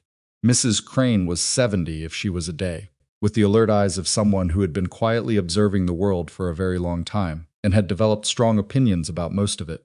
She opened the door, looked at Elizabeth with a thorough assessment that lasted approximately 3 seconds, and said, "You'd be the one Agnes mentioned." "Yes, ma'am," Elizabeth said. "Come in, I have it." She said it so simply and so matter-of-factly that it took Elizabeth a moment to understand what she'd said. She followed Mrs. Crane into a small parlor that smelled of dried herbs and old wood, and Mrs. Crane went to a sideboard, opened the lower cabinet, and lifted out a gray ledger approximately 3 inches thick. Elizabeth's hands were not quite steady when she took it. She opened it at the first page. The handwriting was small and precise, with the particular character of someone who had been keeping financial records for years, not accounting penmanship exactly, but the handwriting of someone who understood that clarity was essential and had developed a style to match. The first entry was dated 29 months ago. The heading at the top of the page read, in plain language that no one who found this by accident would mistake for anything other than what it was, the Arrangement Valley Operations. She closed it, pressed her hand flat against the cover for a moment. "Agnes got it this morning," Mrs. Crane said. She was watching Elizabeth with the calm attention of someone who had agreed to participate in something, without needing all the details explained. "Man she works for left the house for an hour. She said it was now or she'd lose her nerve. Is she safe? Is she away from the property?" "On her way to her sister's by now." Mrs. Crane folded her hands in her lap. "Young woman has been miserable in that house for a year. She's better off gone." "Yes," Elizabeth said. "She is." She stood up, holding the ledger. "Mrs. Crane, I need to ask you not to mention to anyone that this was here or that I came. I've lived in this town for 40 years, Mrs. Crane said with a certain quiet dignity. I know how to not mention things. Elizabeth thanked her and left. She reached Forsyth's office at 3:30 in the afternoon. Thomas was already there, and so was someone Elizabeth hadn't expected, a compact, weathered man in a dark suit that was good quality but travel-worn, who stood when she came in with the alert quality of someone who had been doing something important, long enough that urgency had become a resting state. Mrs. Carter, Forsyth said, standing. "This is Deputy United States Marshal Gaines. He arrived this morning." He paused. Judge Harding moved the preliminary review forward. Gaines was sent ahead to assess the situation on the ground. Elizabeth set the ledger on Forsyth's desk. Marshal Gaines looked at it. Then he looked at her. "Is that what I think it is?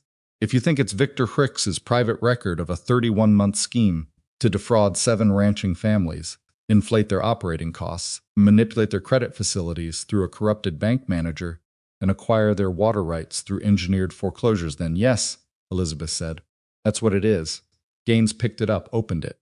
"Read for approximately 90 seconds. turning pages with the focused speed of a man who knew what he was looking for and was finding it. Then he closed it and set it down with the careful deliberateness of someone handling evidence. Edmund Reeves, he said, the bank manager. He left town this afternoon, Thomas said, heading east. Gaines looked at Forsythe. Something passed between them that was professional and efficient. I'll need to send a wire immediately. My office is yours, Forsythe said. Gaines left the room. Forsythe looked at Elizabeth with the expression of someone who had spent the past weeks carefully managing his own expectations and was now finding those expectations insufficient. That ledger, he said quietly, how complete is it? I only had it for 30 minutes before I brought it here. But from what I saw in the first section, the entries are dated, named, and specific. It's not a general record of operations, it's a record of decisions. She met his eyes. Who to target and when. What pressure to apply. When Reeves submitted the credit review complaints and on whose instruction, the projected acquisition price for the Prescott water rights versus the actual market value. She paused. He kept it in extraordinary detail, which I think means he was planning to use it eventually. Not against himself, against the other participants. Insurance in case anyone tried to distance themselves from him later. Forsythe was quiet for a moment, the irony being that the document he kept to protect himself is the document that ends him. Elizabeth sat down. Her legs were tired from the ride. Yes, Thomas handed her a glass of water from the pitcher on Forsythe's sideboard, and she drank it without thinking about it, and then looked up and caught the expression on his face, something she didn't have a clean word for, something that lived in the territory between concern and something warmer, and that he moved past quickly when he saw her looking. What happens now? She asked Forsythe. Gaines sends the wire for Reeves. I file an emergency motion to the Federal Circuit based on the ledger's contents, requesting an immediate freeze on all foreclosure proceedings affecting the 7 named properties. Forsythe sat back down behind his desk and picked up his pen, and I request that Judge Harding issue a search warrant for Hicks's office and property, so that when Hicks discovers the ledger is gone, he can't destroy anything else. Elizabeth finished. Exactly. He was already writing. How quickly can you get the other ranchers, the ones with documentation, to this office? I need their signatures on an affidavit supporting the petition. Elizabeth and Thomas looked at each other. Tomorrow morning, Thomas said. All of them. Forsythe nodded without looking up from his writing. Then be here at 8. Getting all 7 affected ranchers to Forsythe's office by 8 the next morning required an evening of hard riding that Thomas and Ruth divided between themselves, covering the valley in a pattern that Silas had mapped for efficiency. Elizabeth stayed at the ranch with Clara, because someone had to, and because she had her own work to do. She spent the evening writing the clearest, most precise summary of the case she could produce, a document that laid out the scheme from beginning to end in language that required no specialized knowledge to follow, that an ordinary person could read and understand, that left no gaps requiring inference. It was the best writing she'd ever done. She didn't think of it as writing. She thought of it as accounting, which was the same discipline applied to a different kind of record. Here is what happened. Here is the evidence that it happened. Now here is what it means. She finished at midnight. Clara woke at 1 for feeding, and Elizabeth sat in the kitchen with the baby in her arms, and the lamp low in the ranch house quiet around them. And she felt, for the first time since this had all begun, something that was close to the far edge of relief. Not there yet. Not while Hicks was still free, and Reeves was on the road east, and the federal machinery was still in motion. But close enough to the edge that she could feel its presence.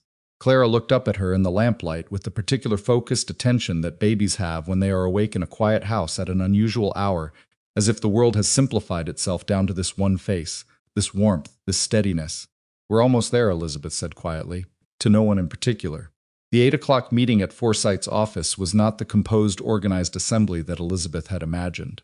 7 ranch families meant 14 adults minimum, plus Forsythe, plus Thomas and Ruth, plus Gaines, who came back from sending his wire with the concentrated energy of a man whose day had begun to move faster than anticipated. The room was built for 4 people comfortably, and was now holding something closer to 20, and the physical reality of that many bodies in a small space, the heat, the noise, the overlapping conversations, the children that 2 of the families had brought because there was no one to leave them with, was nothing like the orderly sequence of events she had envisioned. It was fine. Better than fine, actually. There was something in the crowded, slightly chaotic reality of all these people in this room that was more convincing than any organized presentation would have been. These were real families.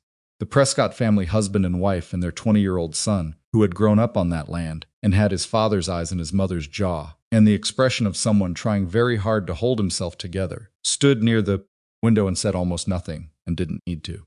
The two families in foreclosure proceedings were there. The Harmon family, who had been on their land for 15 years, and the Delacroix family, who had 3 children and had not, based on Mrs. Delacroix's expression when she came through the door and saw the ledger on Forsyte's desk, slept well in a considerable number of months.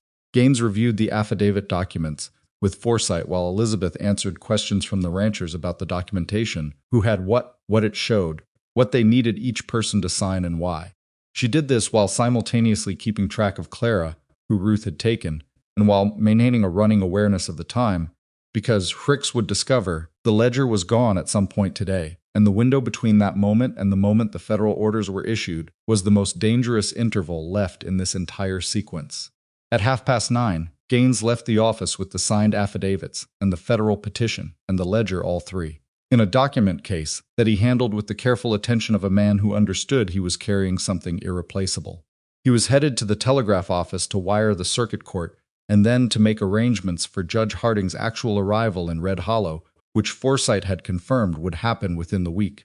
At 10:10, while Elizabeth was reviewing the final signature page with the Prescott family, Thomas appeared at the office door with an expression that was controlled in the specific way that faces get controlled when the news is bad and the person delivering it has decided not to let the delivery make things worse.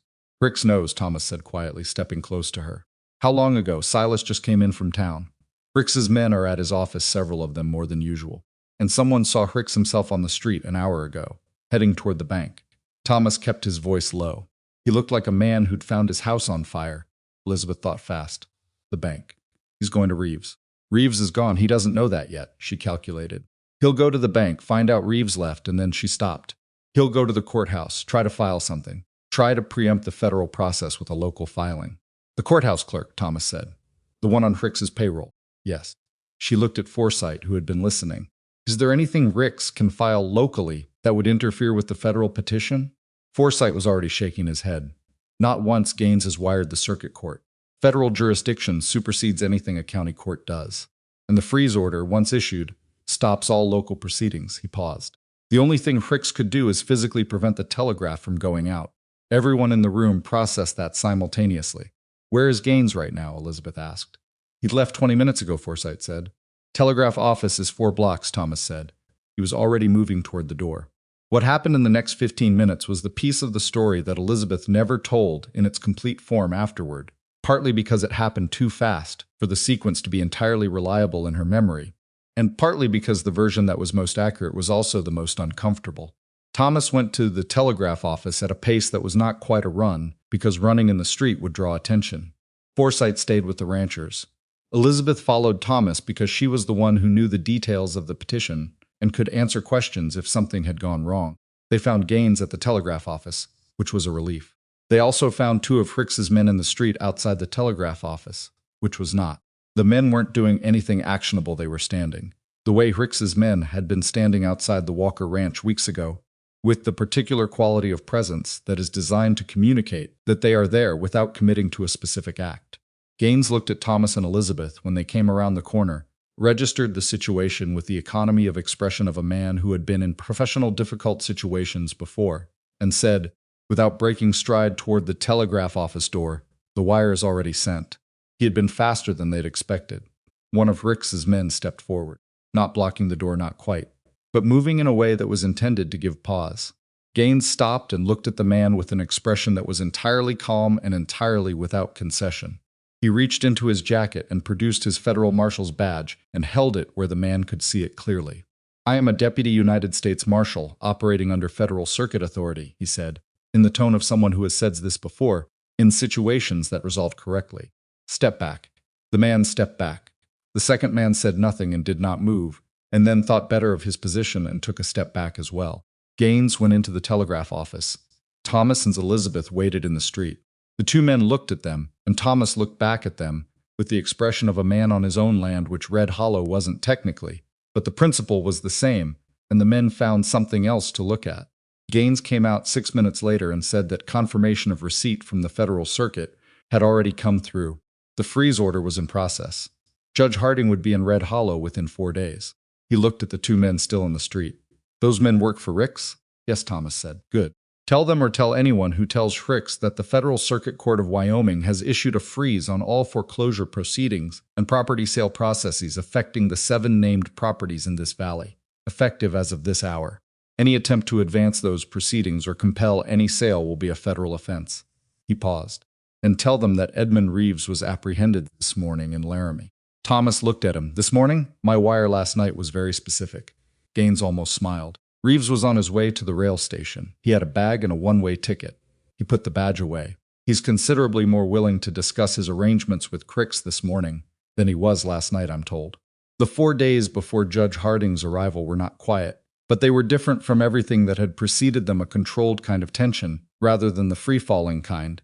The difference between a situation still in motion and a situation beginning to resolve in a specific direction. Cricks's men were still visible in town. Cricks himself had retained an attorney from Cheyenne, a man named Paulson, who arrived on the second day with a travel bag and the focused expression of a professional walking into something complicated, and who went immediately to Forsythe's office to review the federal petition and came out 45 minutes later looking somewhat less composed than he had going in. Elizabeth heard about this from Forsythe, who relayed it with the dry precision of a man who found certain ironies professionally satisfying. Paulson had apparently spent the first 20 minutes of the meeting trying to establish procedural grounds for challenging the freeze order, and had spent the remaining 25 minutes asking increasingly detailed questions about the ledger's contents, the kind of questions an attorney asks when he is beginning to understand that the document in question is considerably more complete than his client had suggested. Fricks told him there might be some business records that could be misinterpreted, Forsythe said. Paulson apparently expected a set of ambiguous invoices. What he found was a 31-month operational journal with named participants and specific transaction records. He paused. Paulson is a good attorney. He knows what a cooperating witness situation looks like. He's probably already having a frank conversation with his client about the difference between defending against a civil fraud claim and defending against a federal criminal charge. Will Fricks cooperate? Elizabeth asked. I have no idea, Forsythe said. Some men, when the situation collapses, become very practical very quickly. Some men can't. He looked at her. Fricks has spent years being the most powerful person in this valley. That's not a self-image that adjusts easily. He was right about that. Over the next 2 days, what Elizabeth observed through Silas's reports from town, through Ruth's contacts, through the simple, visible evidence of what was happening in Red Hollow's streets, was a man who was refusing to believe that the architecture he had built over years could actually fall. Fricks's men continued to appear in the vicinity of the Prescott Ranch, which was a federal violation of the freeze order that Gaines documented methodically. Fricks's attorney filed 2 procedural challenges to the freeze, both of which the circuit court denied within hours. Fricks himself went to the First Territorial Bank, apparently to discuss Reeves's absence with the board, a meeting that did not go the way he'd intended, based on the fact that the bank's acting manager sent a letter to Forsythe's office the next morning expressing the institution's full cooperation with the federal investigation. The bank had calculated its own position quickly once Reeves was in custody. That was the thing about financial institutions. Elizabeth reflected they were very good at arithmetic. On the 3rd day, something happened that she hadn't anticipated. She was in the ranch house kitchen at mid-morning when Silas came to the door with the slightly uncomfortable manner he'd had the first time he'd brought her bad news, and told her that a woman had come to the ranch asking for her. Not Fricks's people. A woman alone, on a good horse, who had given her name as Mrs. Prescott. Catherine Prescott was perhaps 45, with the kind of face that had been attractive when she was young and had become something more interesting, with age the specific quality of a woman who has done difficult things and not been diminished by them. She had, Elizabeth noticed, the same quality of controlled distress she herself had been managing for weeks, looks of someone keeping a very tight grip. She sat at the kitchen table, put her hands flat on the surface, the way Elizabeth had put her hands flat on Forsythe's desk when she wanted to make a point that didn't need dramatics. I want to understand what's happening, Mrs. Prescott said. All of it, not the part someone has decided to explain to me. All of it. Elizabeth sat down across from her and told her all of it. She was there for an hour and a half, and she asked questions throughout that were specific and intelligent, and at the end of it, she sat quietly for a moment and looked at the kitchen wall and then looked at Elizabeth. The water rights, she said. My husband was this close to signing. I know. He wasn't going to, but they called the dead in and the number was. She stopped, pressed her lips together. My son grew up on that land. My husband's father built the house, I know, Elizabeth said again. She didn't offer anything else. There was nothing to offer that wasn't already in the situation. The freeze was in place. The federal process was moving. The land was protected for now. None of that was the same as the months the Prescotts had spent under pressure, the nights lying awake, doing arithmetic that never came out right, the son watching his parents negotiate the possible loss of everything they had. Mrs. Prescott looked at her. "They told my husband you were a mail-order bride who got abandoned." "Yes," Elizabeth said. "That's true?" "Yes." Mrs. Prescott studied her for a long moment with an expression that was complicated and human, and not entirely comfortable to receive. "My husband wants to meet you," she said, "after this is over. He wants to shake your hand." Elizabeth thought about the right response to that and settled on the honest one. "Tell him I was just reading accounts," she said. The numbers told the story. "I just wrote it down, in a form someone could use." Mrs. Prescott left an hour before Thomas came back from town with the news that Judge Harding had arrived a day early. His schedule had cleared faster than expected, and he had come directly from the rail station to Forsythe's office, where he was currently reviewing the documentation with Gaines and the federal prosecutor, who had arrived on the same train. Elizabeth was at Forsythe's office within the hour. Judge Harding was not what she'd expected. What she had begun to understand was her persistent failing. When it came to people in this valley, she kept expecting the physical presence to match the reputation, and the reputation kept producing people who looked like something else. Harding was a slight man of 60, with neat gray hair, and the economy of movement of someone who had spent decades in rooms where precision mattered and had adapted accordingly. He read documents the way she did, with the pen in his hand but not touching the page, the occasional mark at the margin only when necessary. He had the ledger. He had the affidavits from the 7 ranching families. He had Elizabeth's summary document, which he had apparently read on the train, because when she came into the room he looked up and said, without introduction, the cross-reference between the ledger entries and the bank correspondence on pages 11 and 12, "You assembled that?" "Yes," she said. "It's the clearest piece of documentary analysis in this package." He set the pen down. "Sit down, Mrs. Carter. I have questions." He had questions for 40 minutes. They were not soft questions. He pushed at gaps in the documentation, asked her to account for inferences she'd made, challenged 2 of her cross-references until she explained the chain of evidence supporting them in enough detail that he appeared satisfied. He was not interested in what she believed or felt or suspected. He was interested in what the documents showed and how she knew they showed it, and she answered in kind, plainly, specifically, without editorializing. When he finished, he sat back and looked at the assembled documentation on Forsythe's desk. "The freeze order stands," he said. "I'm issuing a warrant for search of Hicks's office and residential property." He looked at Gaines. "I want a federal agent present for the search, today before the end of business." "Yes, sir," Gaines said. "Reeves's cooperation the terms?" The federal prosecutor, a thin-faced man named Aldous who had said almost nothing during the session, but had been taking notes at a rate that suggested he was writing down everything, looked up. "Reduced charge in exchange for complete testimony against Hicks and documentation of the bank's role in the fraud." "He's agreed." Harding nodded. "And Beaumont?" Everyone looked at Elizabeth. "He came forward voluntarily," she said. "He provided the information that led to the ledger." He named Reeves. "Without him, the timeline would have been considerably longer." She paused. "He has a daughter in Kansas City. He's not a good man, but he made a different choice when it mattered. I think that should count for something." Harding looked at her for a moment. "That's a characterization, Mrs. Carter, not a legal analysis." "I know," she said. "I'm offering it as a characterization." Something moved in Harding's expression, not quite a smile, but its distant functional cousin. He looked at the federal prosecutor. "Note that Beaumont's cooperation was voluntary and preceded the warrant. Adjust accordingly." "Yes, sir," Aldous said. At 4 o'clock that afternoon, Gaines and 2 federal deputies went to Victor Hicks's office with the search warrant.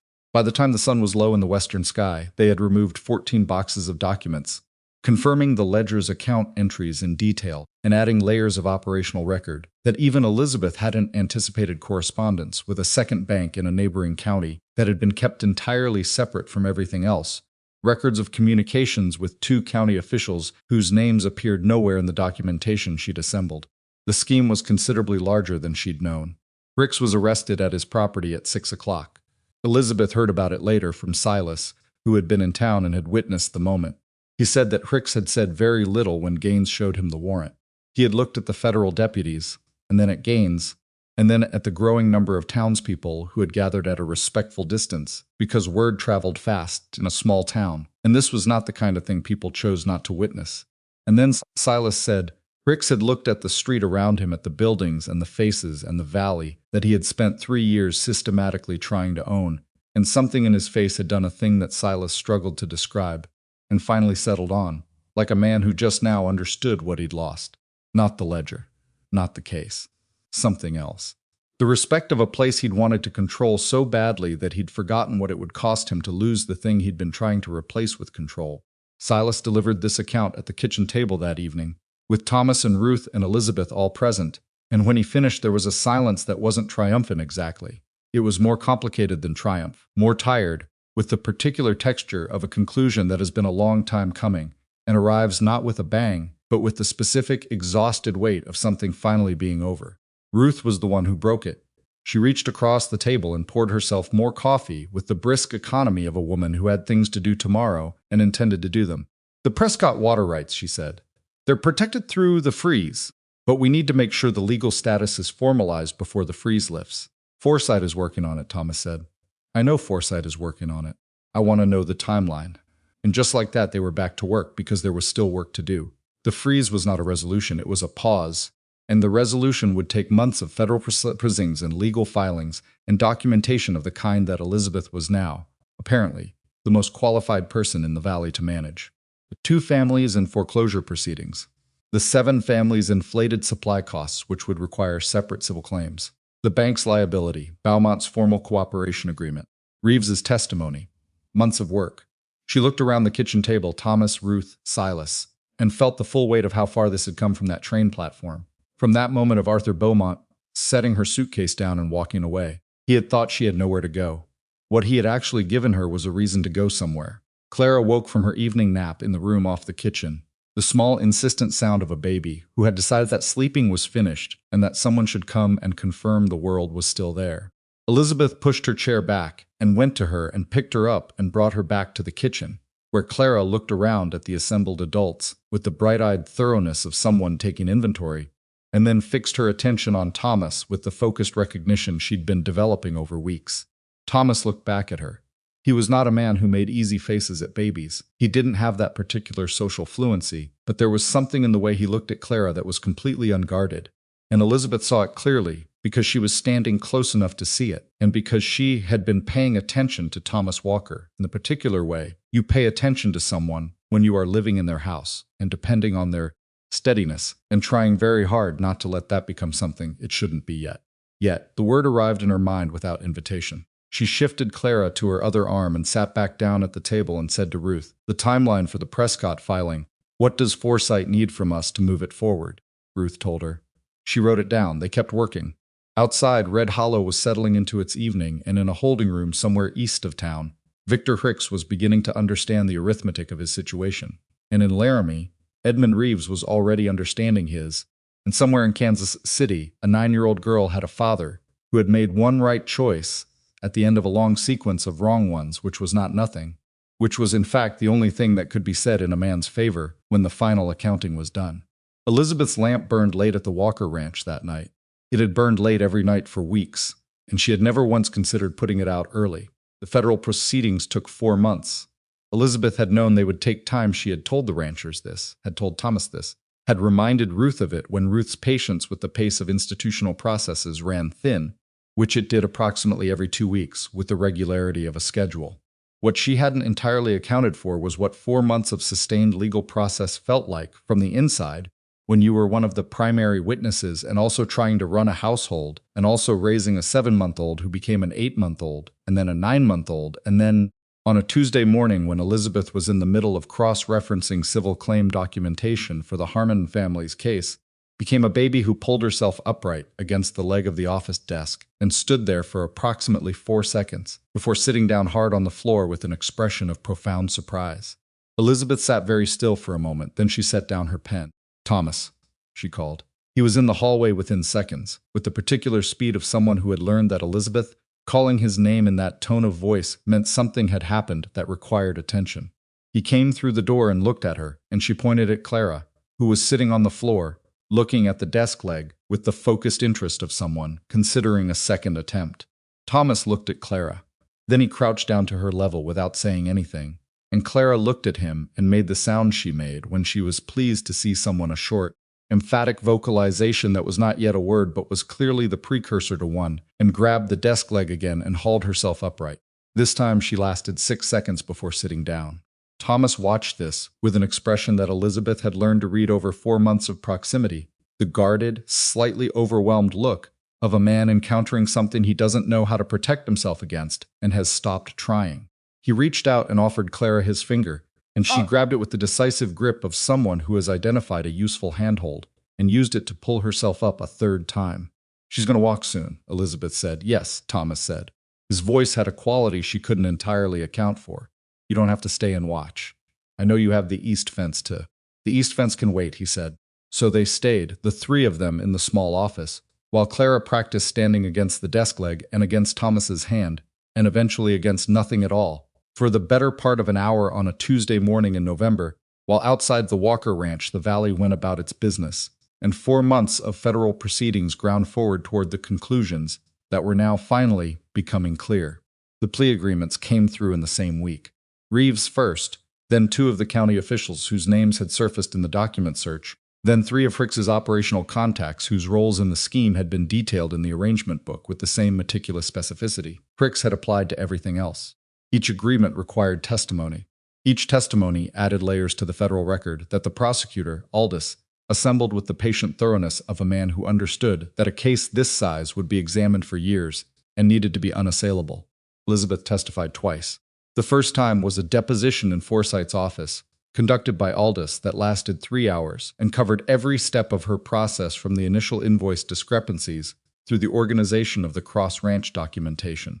She answered every question directly and without elaboration, because she had learned in 4 years of accounts management that the most reliable testimony is the kind that doesn't decorate itself. The second time was in the federal courtroom in Cheyenne, in front of Judge Harding, in a room that was more formal and more crowded than Forsyth's office, and that had the specific quality of stillness that courtrooms have when something important is being said, and everyone present knows it.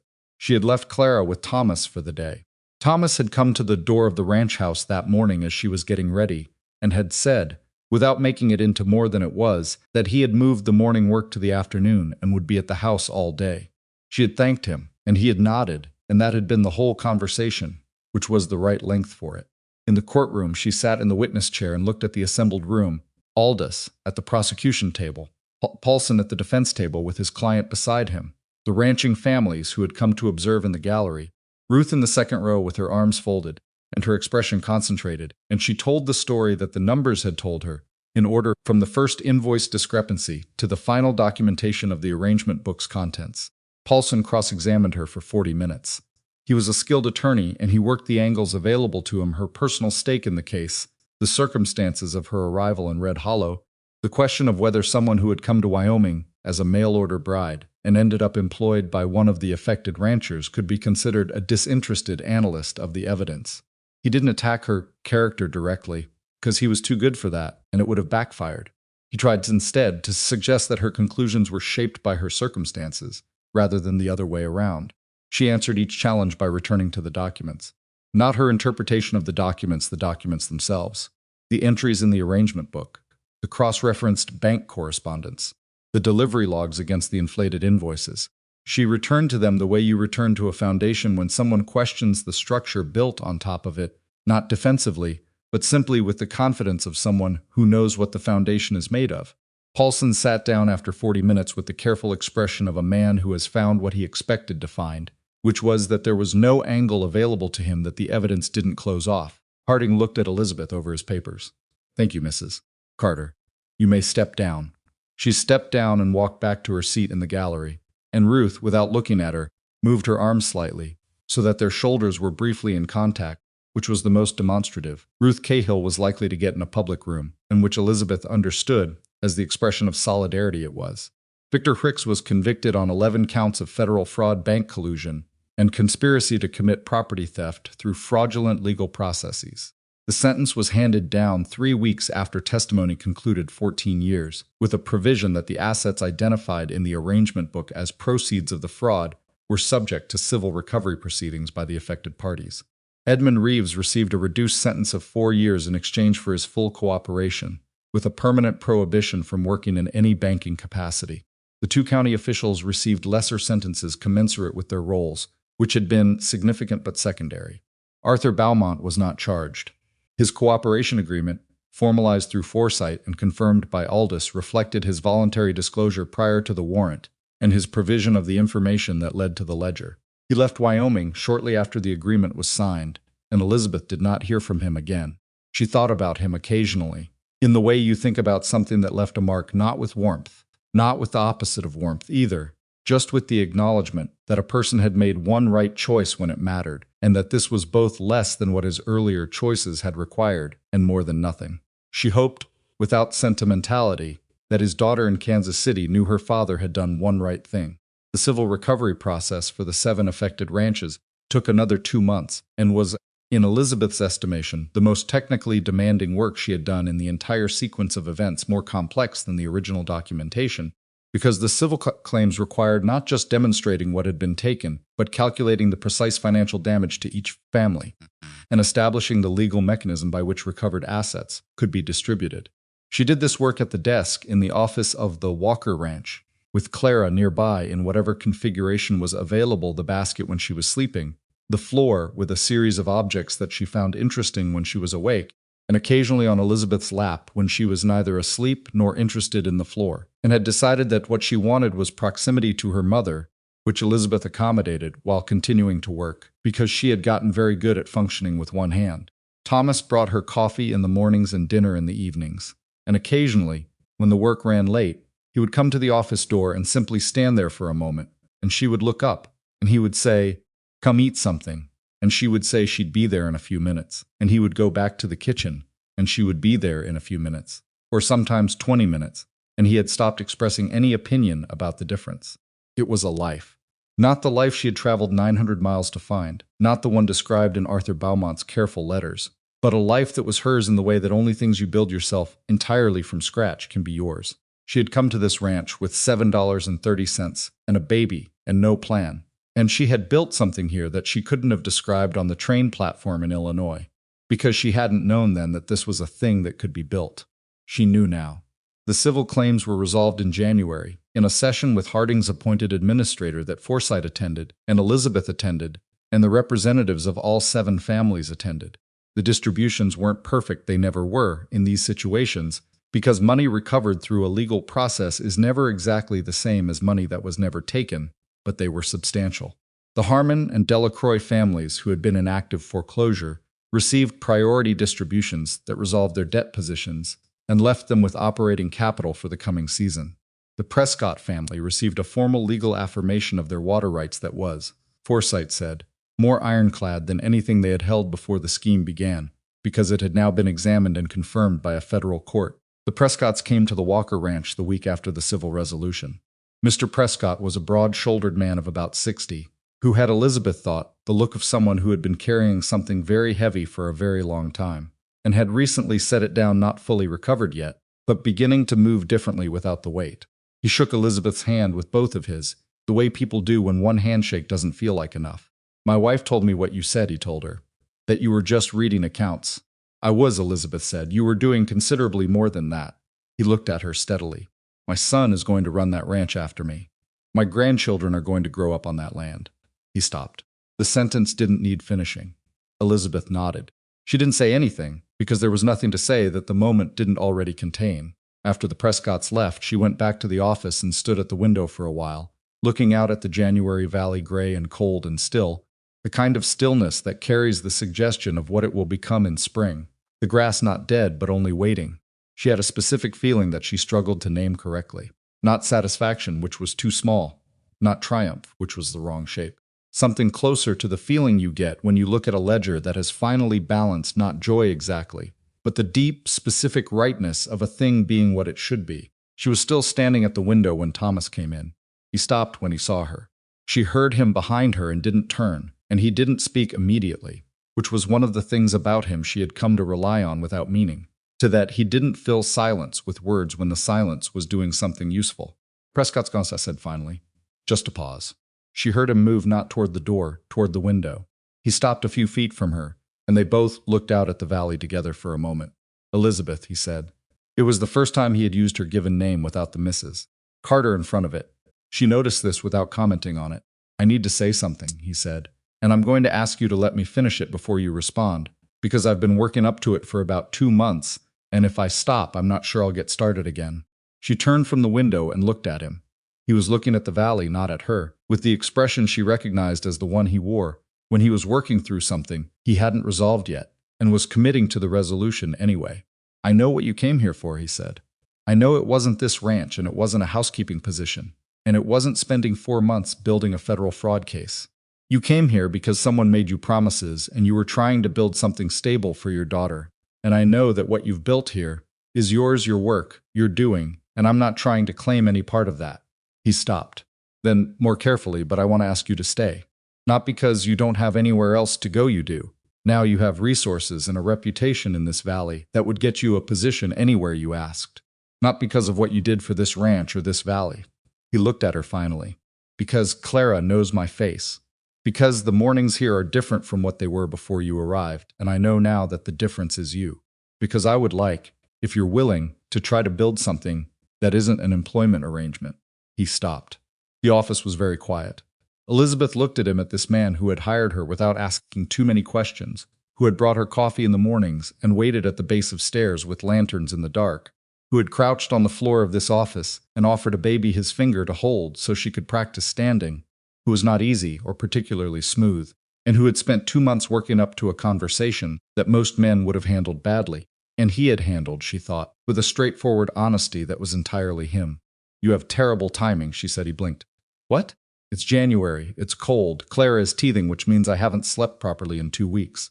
I have 3 pending civil claim correspondence items on that desk. She kept her voice even, but something in it wasn't entirely even, and he could probably hear it. If you were going to ask me something like that, you might have chosen a moment when I was less tired, and the valley wasn't frozen. Thomas was quiet for a moment. Then would the answer be different in a less frozen valley? She looked at him for a long time. She thought about Illinois, about $7.30, about a train platform in Wyoming, and a man who had walked away without looking back. She thought about the specific calculation she had made, standing on that platform, which was not about hope or desperations, but about something more basic, that she would not let the worst thing that had happened to her be the last thing that defined her. She had not let it. No, she said, the answer wouldn't be different. He looked at her.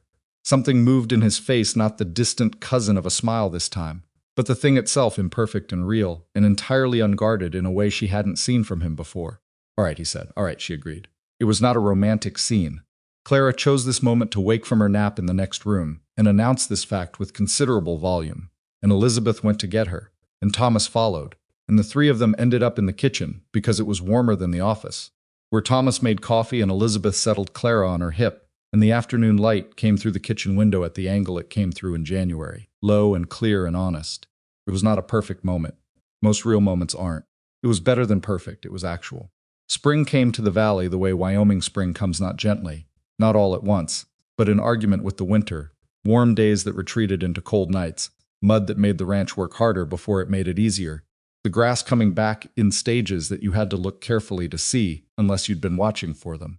Elizabeth watched for them. She noticed the first real green of the east pasture on a morning when she was hanging laundry, and Clara was sitting in the yard in the particular focused way she'd developed now that she was mobile, studying a rock, or an insect, or the shadow her own hand made on the ground, as if the world were a set of problems she had been assigned, and was working through systematically. Elizabeth stopped with a sheet in her hands and looked at the color of the grass on the hill, and felt something that she recognized as contentment, with all the imperfection that word contains, because contentment is not happiness exactly, is not the absence of hard things, is not a resolution. It is a state of being sufficiently where you are, that the where you are feels like enough. She had not always been sufficient for where she was. There had been mornings at this ranch, in the depths of the federal process, when she had been short with Thomas over things that weren't his fault, and too tired to apologize as quickly as she should have, when Clara had cried for an hour, and nothing worked, and Elizabeth had sat on the floor of the kitchen and leaned against the cabinet, and simply been, for 15 minutes, completely out of resources. There had been moments of genuine fear, not the productive kind, the paralyzing kind, the 3 o'clock in the morning kind when you run the arithmetic on what could still go wrong and find it doesn't come out clean. She had gotten through those moments the same way she'd gotten through everything else, by identifying the next thing that needed doing and doing it. Not because she was strong in the way stories like to say women are strong endlessly, aesthetically, without cost, but because the alternative was not a thing she was willing to accept. That was the difference she had come to understand between surviving something and being consumed by it. Not the absence of fear or exhaustion or despair. Not some interior quality of heroism that some people have and others don't. Just the decision, made repeatedly and imperfectly and sometimes only barely, to do the next thing, and then the next one. She had made that decision on a train platform in Wyoming with $7 and a baby, and she had kept making it every morning since. Ruth Cahill came to the ranch on a Saturday in April with the purposeful energy that characterized all her arrivals and the additional quality of someone who had something specific to say. She sat at the kitchen table and accepted coffee and said, without preamble, "I've been corresponding with Forsythe about the process for the bar examination." Elizabeth looked at her. The bar examination. "I want to practice law." Ruth said it, the way she said most things plainly, without hedging, as if the statement were self-evident and only needed to be said aloud to be confirmed. "I've been managing property disputes and supply contracts and water rights negotiations on my own for 20 years. Forsythe says I have better instincts than half his colleagues. I'm 51 years old, which means I have time to do this properly." She looked at Elizabeth. "I wouldn't have thought of it as a possibility before all of this. Before I watched you read a ledger and build a federal case from the numbers in it." She paused. "You showed me what it looks like when a woman decides that what she knows is worth something." Elizabeth didn't say anything immediately. She looked at Ruth, at this woman who had ridden across a frozen valley in winter to gather evidence alone, who had organized the ranching community's cooperation with the institutional efficiency of someone who'd been doing it for decades without the title to match, who had sat in a federal courtroom in Cheyenne and watched the case she'd contributed to conclude and had reacted to the verdict with the quiet satisfaction of someone who had done what they came to do. "You'll be a very good attorney," Elizabeth said. "I'll be a competent one," Ruth said, with the self-assessment of someone who didn't traffic in false modesty or its opposite. "Competent and relentless, which is usually enough."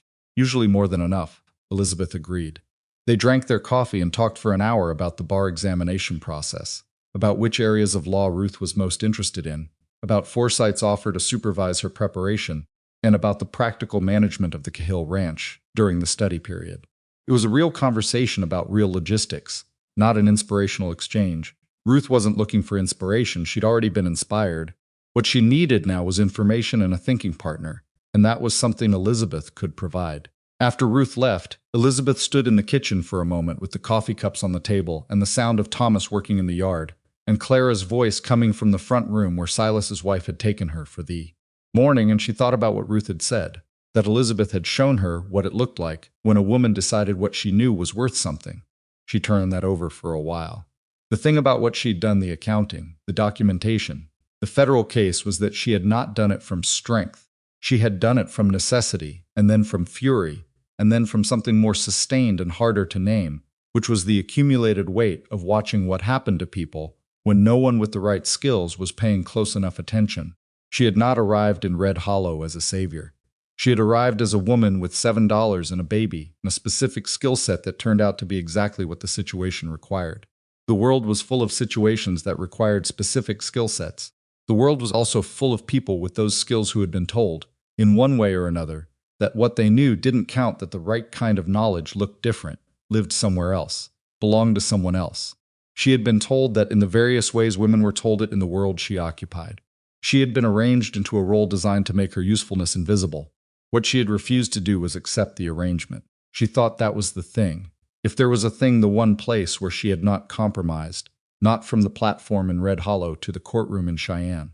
She had accepted the reality of her situation at every stage. She had accepted the conclusion that other people drew from it, which was that a stranded woman with a baby was a problem to be managed rather than a person with something to contribute. The gap between those two things, accepting reality and accepting other people's conclusions about what it meant, was the gap she'd lived in for 9 months. It was not a comfortable gap to inhabit. It required a constant low-grade resistance that was exhausting in the way that chronic effort is exhausting, not dramatically but persistently. She was tired in a way that she thought might take a long time to fully resolve, but she was tired in her own life, on her own terms, with a daughter who was currently in the front room making a sound that suggested she had discovered something interesting, and a man in the yard who had asked her to stay, not because she needed him but because he wanted her, and a valley that was coming back to green after a difficult winter, and work on the desk in the office that was honest, necessary, and hers. That was enough. That was in fact considerably more than enough. In June, Thomas and Elizabeth were married in the parlor of the Walker Ranch house, in a ceremony that was short and unpretentious, and attended by Forsythe and Ruth and the Prescott family and Silas and his wife and Dora Hartwell, who came out from town in her good dress and sat in the front, with the expression of someone who had seen a great many things in her years of running a hotel, and was glad to see this particular one. Clara, who was 11 months old, and had been walking for 3 weeks with the determined, slightly forward-leaning gait of someone who has recently discovered that movement is available, and intends to make full use of it, spent the ceremony attempting to reach the flowers that Ruth had arranged on the side table and being intercepted by various adults on a rotating basis. During the moment when Thomas and Elizabeth were exchanging the words that mattered, Clara gave up on the flowers and sat down on the rug and looked up at the two of them, with the concentrated attention she brought to things she found significant, and nobody who was watching the room was looking at anything else. Elizabeth noticed. She had the ability, in moments that mattered, to hold the whole room in her peripheral awareness while still being completely present in the center of it. It was the same quality that had let her manage a household and build a federal case simultaneously, and it did not turn off for her own wedding. She noticed Thomas noticing Clara. She noticed the way his face did the unguarded thing it had been doing more frequently, the thing she had no clean word for. She thought, this man is going to be a good father. Not because he had the instincts for it naturally, but because he would work at it the way he worked at everything, with the persistent, imperfect, genuine effort of someone who understood that the things worth having were worth the difficulty. Clara had already made her decision about Thomas, in the way that small children make decisions not through analysis but through accumulation of evidence. He was the person who sat on the floor with her. He was the person whose voice she turned toward when she heard it. He was, in the vocabulary of an 11-month-old, a person who was safe. That was enough. That was, in fact, the most important thing. The ceremony was over in 20 minutes, which was about right. The gathering afterward in the kitchen and parlor lasted 3 hours, and involved more food than the ranch house had seen assembled in one place since Elizabeth had arrived, produced by a collective effort of all the women present, and consumed with the appetite of people who had spent a hard year and deserved something good at the end of it. Forsythe, slightly formal even out of his office, gave a toast that was eloquent and not too long, which was the right length for a toast. Ruth gave no toast. She raised her glass, looked at Elizabeth, and said, "You did well," which from Ruth was a speech. Dora Hartwell, near the end of the afternoon, found Elizabeth in the kitchen where she'd gone to refill the coffee and said, without prelude, "When you came to my hotel, you had $7 in that baby, and you sat at my desk and fixed 3 months of accounts in an afternoon. I knew then." "Knew what?" Elizabeth asked. "That you weren't going to be manageable." Dora said it with satisfaction, as though manageability was a quality she had no use for. "That whatever someone thought they were arranging when they brought you here, they were going to find out they'd made a mistake." She picked up her coffee cup. "I'm glad it worked out the way it did." "So am I," Elizabeth said. After everyone had gone and Clara was asleep, and the kitchen was cleaned with the collective effort of multiple pairs of hands, and the June evening had settled around the ranch in its long, light way, Elizabeth sat at the desk in the small office with the lamp on low, the way she had sat at this desk on hundreds of evenings since she arrived. The ledger she opened was not the arrangement book that was in federal custody in Cheyenne, which was where it belonged. This was the small notebook she had brought from Illinois, the one she had used on the train and on the platform, and in Dora's hotel to track every dollar she had and every dollar she spent, because when you have $7 left in the world, you keep precise records. She turned to the last page with writing on it. The final entry before tonight read wages received, Walker Ranch, week ending, and a date from months ago, before the civil resolution, before the salary arrangement had shifted to something else entirely. She picked up her pen. She sat for a moment, not writing, thinking about what to write, about what the accurate entry was for this day. There was a sound in the hallway. Thomas, coming to find her in the way he always came to find her in the evenings now, without announcement, without demanding anything, just present. He appeared in the doorway and leaned against the frame and looked at her at the desk with the low lamp and the open notebook. And he didn't ask what she was writing, because he knew her well enough now to know she would tell him when she was ready. She looked at the last page of the notebook, at all those careful entries, all those precise recordings of a life measured out in dollars and cents, because that was what she had to measure it in, because that was the reality she had been given to work with. She wrote one line. "We finally have a home." She closed the notebook. She set it in the corner of the desk where it would stay, not thrown away, not hidden, because it was part of what had happened, and what had happened was part of what she was, the whole long chain of it from Illinois to this desk in this room, in this valley, that was green now with the early summer and full of people who knew her name and what she had done, and who, when they thought about the year that had passed, thought about her as part of this place. She had arrived here a stranger. She had arrived with nothing except what she knew and what she was willing to do with it. She had been arranged and abandoned and underestimated, and she had converted every single one of those experiences into something useful, not because she was exceptional, in the way stories require their subjects to be exceptional, but because she had refused every morning to let the worst that had happened to her be the whole of the story. That refusal, quiet, persistent, unglamorous, sometimes barely sustained, was the thing she would not surrender. Not on the platform, not in the hotel, not in the ranch house kitchen, not in the federal courtroom in Cheyenne. The world had offered her a version of herself that was smaller than the truth, and she had declined it, over and over, until the world in this corner of Wyoming had adjusted its understanding of what Elizabeth Carter was. Elizabeth Walker now.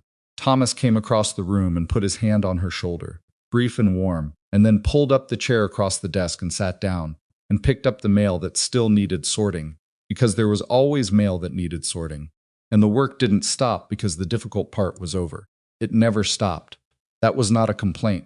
That was the shape of a life that was actually being lived rather than merely endured.